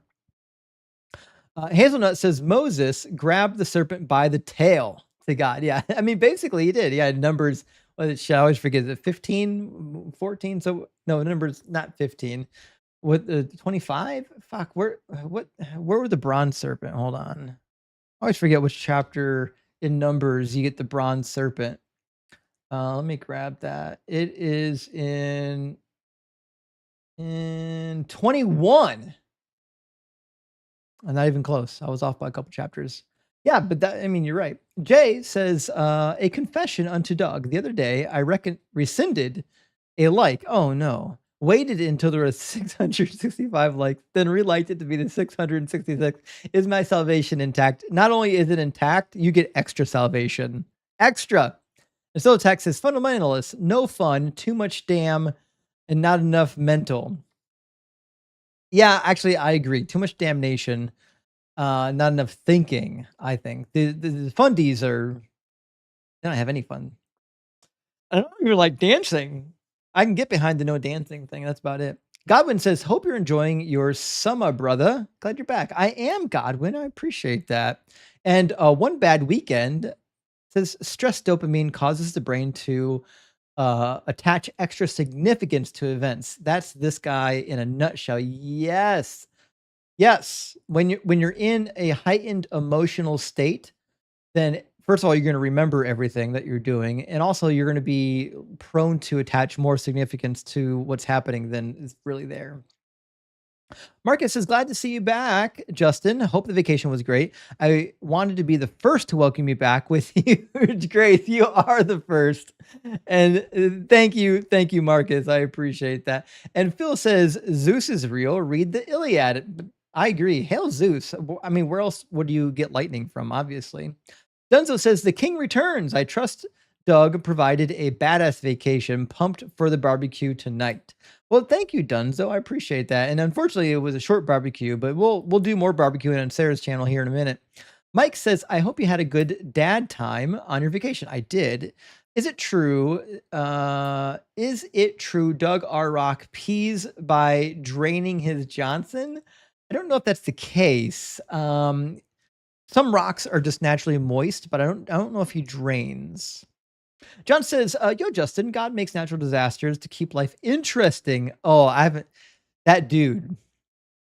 That's an old conversation. Dude was wild. I swear these people are trolling. I forget the name of that guy. We talked multiple times. That's an old clip. One of the first clips I ever made on YouTube, actually, of my TikTok conversations. Guy literally justified God doing natural disasters because God needed to keep things interesting. Didn't want to get bored. Tudor, thank you for the $10 super chat. It says, have you ever pointed out that Genesis 1 also says there was never nothing, that creation was just shaping what already existed? The book refutes them. So I don't bring that out much because it's a grammatical argument that Christians aren't prepared for. Unless you know Hebrew grammar, it's kind of a useless argument. Like, you can go through them and explain that, yes, a Bereshit does not have a definite article. It doesn't say in the beginning. It should be when. When what? When God began, right? When he began. Who? God. When God began to create. That's the best way to translate that sentence. The problem is that originally the Bible was not written with vowel pointers. So in the original Paleo Hebrew, it very well could have been a definite article that you can't see, because the definite article would only display itself in the form of a vowel pointer, basically how you pronounce the vowels, right? So you could have pronounced it in Paleo Hebrew Bereshit. So I just don't know if it's a great argument, because the Bible wasn't originally written with vowel pointers. It just happens to have them in the form that we have today. Gemma J says, it's funny when Christians who don't understand time say they know the secrets of the universe. Also, when someone with glasses argues for a design, so dumb. Oh, I totally forgot. I always forget about the glasses argument, but the glasses argument is a fantastic argument against design. Spencer says, so glad you're back. Hope you had fun. Well, thank you, Spencer. I did have fun. I'm having fun being back as well. And Libra, thank you for the super chat, says, here's the only version of science that fits with what he's describing with God did it. Creation science, pseudoscience. Nailed it. Yes. They don't have science. Like the God created everything never relies on science. It always relies on gaps. Where can I find a gap in the science? And then can I put God in this gap? Clark says, how can someone dodge this many questions? We see it every day. They do mostly just dodging. I'm a truth seeker. As soon as I'm trapped, we can switch to another topic. Teach me this power. That's basically it. Actually, that's why I got upset at the last guest. The motherfucker wouldn't answer a question, honestly. I had to ask him 500 times. It's crazy that people spend so much time dodging easy questions. Solar says, what Christians don't understand, time as we know it started with the Big Bang. So what happened before the Big Bang makes no sense. Well, that depends, I think, Solar, on your conception of what you think time is. And I've done a lot of digging on time, whether or not time is just a property of the physical universe, or whether or not time is like a fundamental reality of the universe. And I can't get an honest answer from the science world. They seem to be in a little bit disagreements. Like, of the physical universe, time seems to be an emergent property. However, when you start talking about the quantum, non-physical existence, they still agree that time exists. So how can it be a property of it? Just, there's so many questions. I'm still trying to figure out what the fuck is time, right? Is it a fundamental reality of the universe, or is it a property of the things that exist in the material world, or is it just a web of space-time? There's some questions. I need somebody like Dr. Blitz to give me some more guidance on this. Yoda says, when are you going to debate that G-Man clown? I don't know, actually. I responded to his debate request on Modern Day Debates, and maybe he responded and I didn't see it yet, but I think we were haggling on the slavery topic. Solar says Christians be like the kid on the playground that never wanted to lose. Energy can't be created or destroyed. God is magic, so he can do anything, though. Yeah, isn't that crazy? It's like they just special plead the God into existence, into whatever gap they can find. JM, thank you for the $2 super thanks. And Handsome Cat, I agree, Handsome Cat. So glad you're back, Justin. I hear this argument that the servant in Isaiah is sinless, so must be Jesus. Thoughts? Hope you grow in popularity. Hey, I thank you for that, Handsome Cat. I've got a lot of debate content on Isaiah 53. I would definitely advise checking it out. The servant in Isaiah 53 is typically classified as the remnant of Israel, the righteous remnant, not the wicked. Although you could make an argument that it's all of Israel because their sins have been forgiven. So also, I don't think it reads the way that you think it does. That there's an individual servant, and that servant is completely sinless. That verbiage doesn't really exist in Isaiah 53. You have to read that into what's happening. What it says is that he was carried away in a form of misjustice. It doesn't say that he was without sin. Also, Jesus wasn't sinless, so there's that. Argument from Motion says Witty celebrates child essay. Got it. Yes, we got a lot of bullets bit tonight. Child essay, wife raping, baby killing. It's been a hell of a night. Yoda says, "Can you just remove the part I don't like?" Wouldn't they love that? Just forget the Old Testament. Let's only talk about Jesus. Never mind the fact that Jesus is the cause of the Old Testament. The original says eating pretzels while making pretzels. Doug is definitely proud. I thought that would be fun. I got one of those little teeny tiny ovens to put in my office. Now I can make hot pretzels anytime I want. Santa Bark says, "Stop. He's cooked already." Nice to have you back. Well, thank you, Santa Bark. I'm having a blast. Thanks for supporting. And Yoda coming in again. Thank you so much. Says, do Christian pretzels taste different than Muslim pretzels, or is it the same recipe for both? Are Hindu pretzels spicier? Praise Douglas. I don't know if Hindu pretzels are spicier, but they know spice way better. White people don't know spice. I have found that the same pretzels that Christians make, the Islamic defenders do the same thing, just different topics. They pretzel about God's morality. They pretzel about God's misogyny. They pretzel about Muhammad splitting the moon. They pretzel about the false statements in the Quran, like embryology being wrong and whatnot. Ziam says, Christians, we have objective morals. Also Christians, we have no idea what they are. I mean, you nailed it. It's whatever God says. Jordan Prince says, I love how Christians think God wouldn't ever ask them to do something abhorrent. Like he does it all the time in the Bible. I know, Jordan.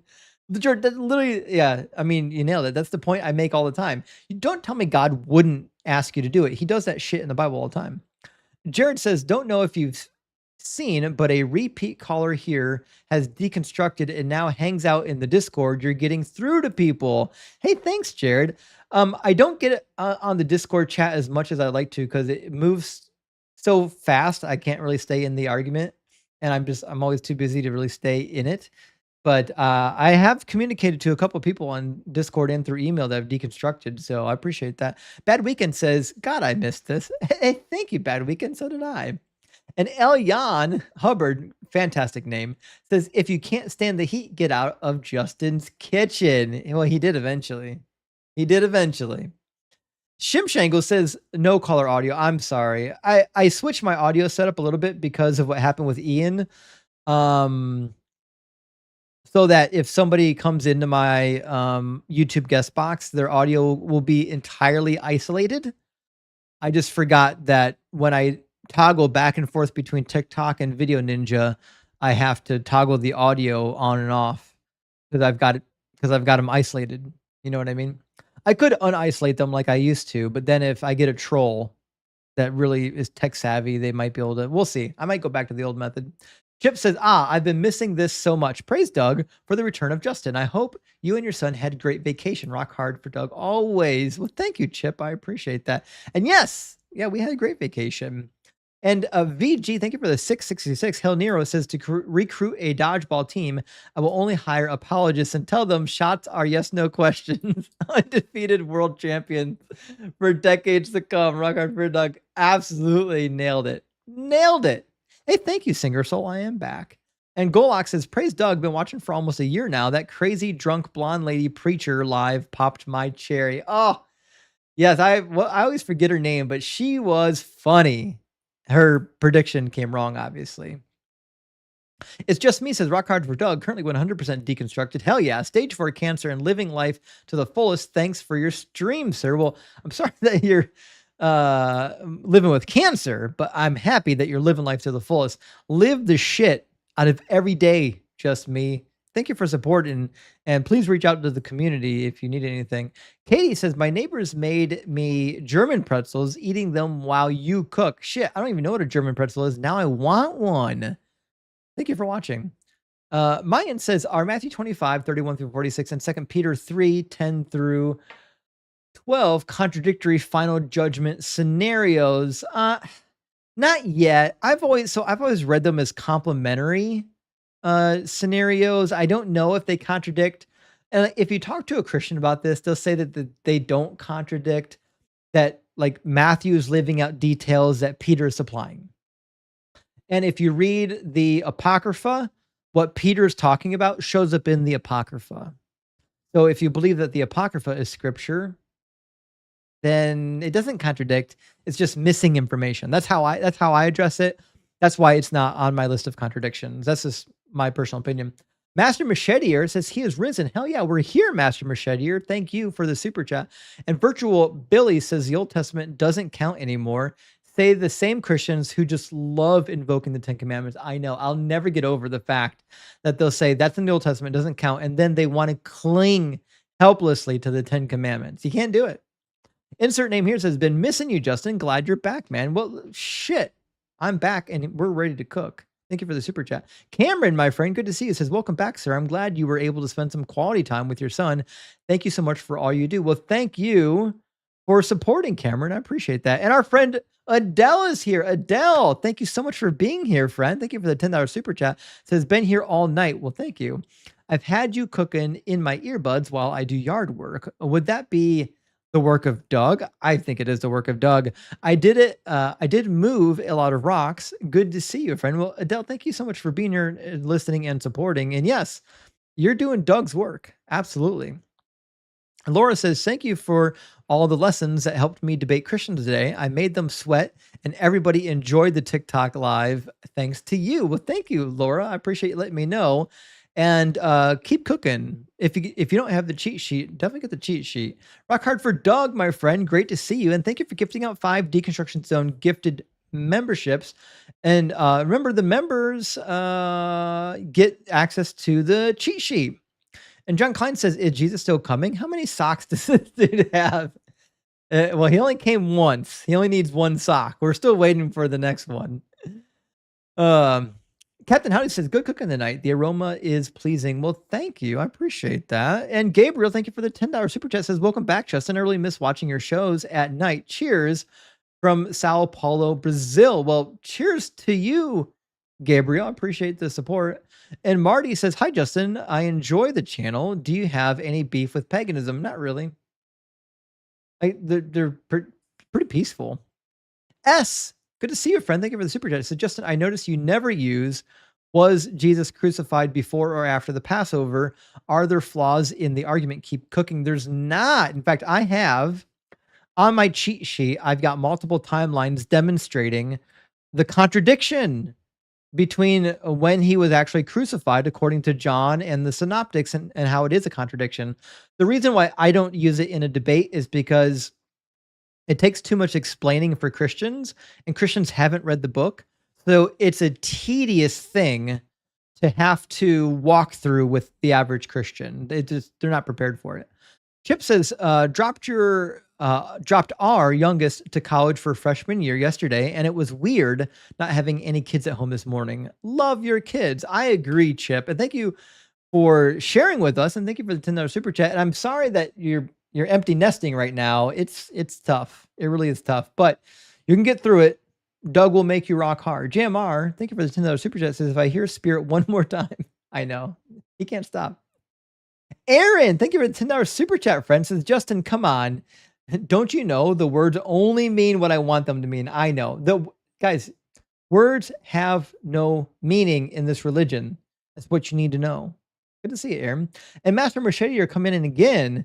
Thank you for the super test. Says Institute of Metaphysical Research is one of those hardcore cults that thought the world would end in 1996. Obviously, it was a miscalculation. There are still working the math out, I guess. I know. It's like people who go to these supposed schools, I'm never not shocked by the crazy stuff that'll come out of their mouth. But I'll give him, to his credit, he did recognize a lot of the Bible verses that I brought up. He just had really bad arguments against them. But to his credit, he at least had arguments prepared for them, which is more than most Christians. Nobody on Fire says, all right, Justin, time for a shirt with wheat being slashed and oozing blood. I know. The other thing about his arguments was that he kept having to change the argument to make it work. Like when one argument failed, he moved to another argument, which lets you know that they're not strong arguments. Bro with the Fro, great name, says wheat vampires are also a thing, Justin. I apologize. I didn't know about the wheat vampires. Now I know that you need not just garlic around your neck, but wheat. Vinny, thank you for the super chat, buddy. Good to see you. Says, welcome back, but I never want to hear the word again from a doctor or anyone. Praise the what shocks me, Vinny, about the supposed doctor is not that he got a fake doctorate, is that he uses doctor in his title, knowing he got a fake doctorate from a non-school. It's crazy to me. Most Steph, I believe you. You are Steph. Says, thanks for all the cooking, chef. Well, hey, thank you for supporting. And Vinny coming in again says, again, to be clear, I don't want to hear the word again. Thanks for nothing, doctor. I know. He was frustrating, Vinny. And Texas, my friend, great to see you. Says, welcome back, Justin. The theists didn't get any saner while you're away. I would have not imagined they would. I don't think they ever will either. Hey, good to see you, Texas. And Design, thank you for being here. Good to see you again. It says, second biggest crime in Deuteronomy is God's failure to endorse foreplay. Oh, I agree. He really left out some important shit. And that's one of them. And SKK, thank you for the 100 W's or 10,000 W's. I don't know what that means. Says that doctor is not a real man. Doubling down, knowing it's wrong is a sign of lack of integrity, dignity, and honor, qualities define an adult. I agree. That dude is not an adult by any means. John Warnock, thank you for the $20 super chat. Says a philosopher is a blind man in the dark room looking for a black cat that isn't there. A theologian is the man who finds it. Oh, I love that quote. I've heard it a few times and I love it every time. It's a perfect illustration of the state of affairs. Carlos, thank you so much for the 200 MX. Big W, my friend. Just thanks for the cook, Justin. Got to go rest. Well, Carlos, get some rest. Get healed up. We're thinking about you. Let us know how you fare. All right, let us know. Meg, my friend, thank you for the $10 super chat. Says, if God told Noah what to bring on the ark and eating unclean animals was forbidden and the snake was evil, why bring them at all? Wouldn't God just say no? No bad animals. Actually, that's a fair point. Why bring any of the unclean animals at all? Why not have only clean animals? It seems like you could fix a lot of problems just by having only clean animals around. Elteen, thank you for gifting out 10 Deconstruction Zone memberships. Big W, my friend. And Brent, great to see you, says down payment towards a totally not fake PhD in Dougology. Hope you had an enjoyable vacay. Well, thank you, Brent, for the support, and thank you for the well wishes. And yes, you now have a PhD in Dougology. You are now Dr. Brent J. Good to see you, doctor. And B. Pellegro says, how many resting periods do you think the doctor calculated himself? Math can be so hard sometimes. I don't think he's doing a lot of calculations, actually. And Jesus, tap dance and fucking Christ says, thank you for your donation. I definitely thank you. Definitely thank you. And thank you. And Minuteman, thank you for the $10 super chat. Says, hey, Krishna's birthday is today. I didn't know that. Best part is the 108 item buffet at midnight. 108 item. Shit, I'm going to convert one day a year to this religion. The rest is bullshit. Praise Doug and fuck the patriarchy. Hell yeah, fuck the patriarchy. And we need to have a talk about Krishna buffets. I need more information. Hippier says, recently found your channel. We've never been religious. We couldn't figure out why who ISO Jesus was. Thought maybe he was a spin-off character. Well, ISO Jesus is one of the best play on words. about how they read Jesus into the book. It's a Greek word, eisegesis, for reading something into the text. Thank you for the support. And last one from Lieber the Skeptic says, I have glasses and epilepsy. Awesome argument against design. Nobody has been able to give adequate explanations ever, and they never will, because there isn't adequate explanations. It doesn't happen. All right, friends, thank you so much for being here.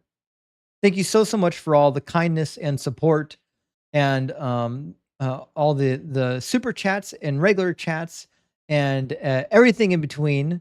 We're going to go raid. Is Sarah live yet on TikTok? Let me see if she's live, because we're going to go raid in just a minute. Sarah. Oh, so I think Crystal got an announcement. Let me bring Crystal in here. Hey, Justin. Crystal, welcome in. Hey, do you see Creed in the box? Is Creed waiting to get up? No. Man, okay, I've been trying to get a hold of you. Creed, I hate to do this for you, but they told me you'd be in the box, and I worked really hard to do this for you. But Creed, if you can hear this, request up real quick. If not, I'm going to tell him. But Creed has deconstructed. He is a part of the Discord. He's the one. And he wanted to come up and tell you and thank you, but he is a part of the Deconstruction Junction. And if you are listening right now and you want to be a part of the Deconstruction Junction Discord, the link is in my bio.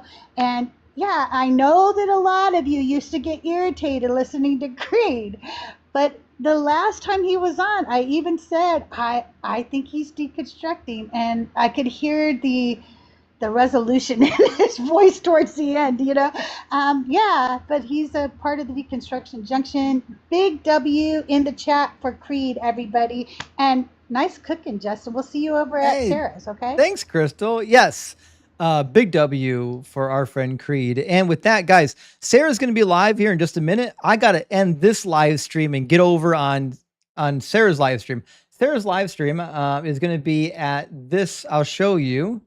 If you're on TikTok, you should already know. It's at Leaving Faith. I'm going to put it on the screen for those who might not know.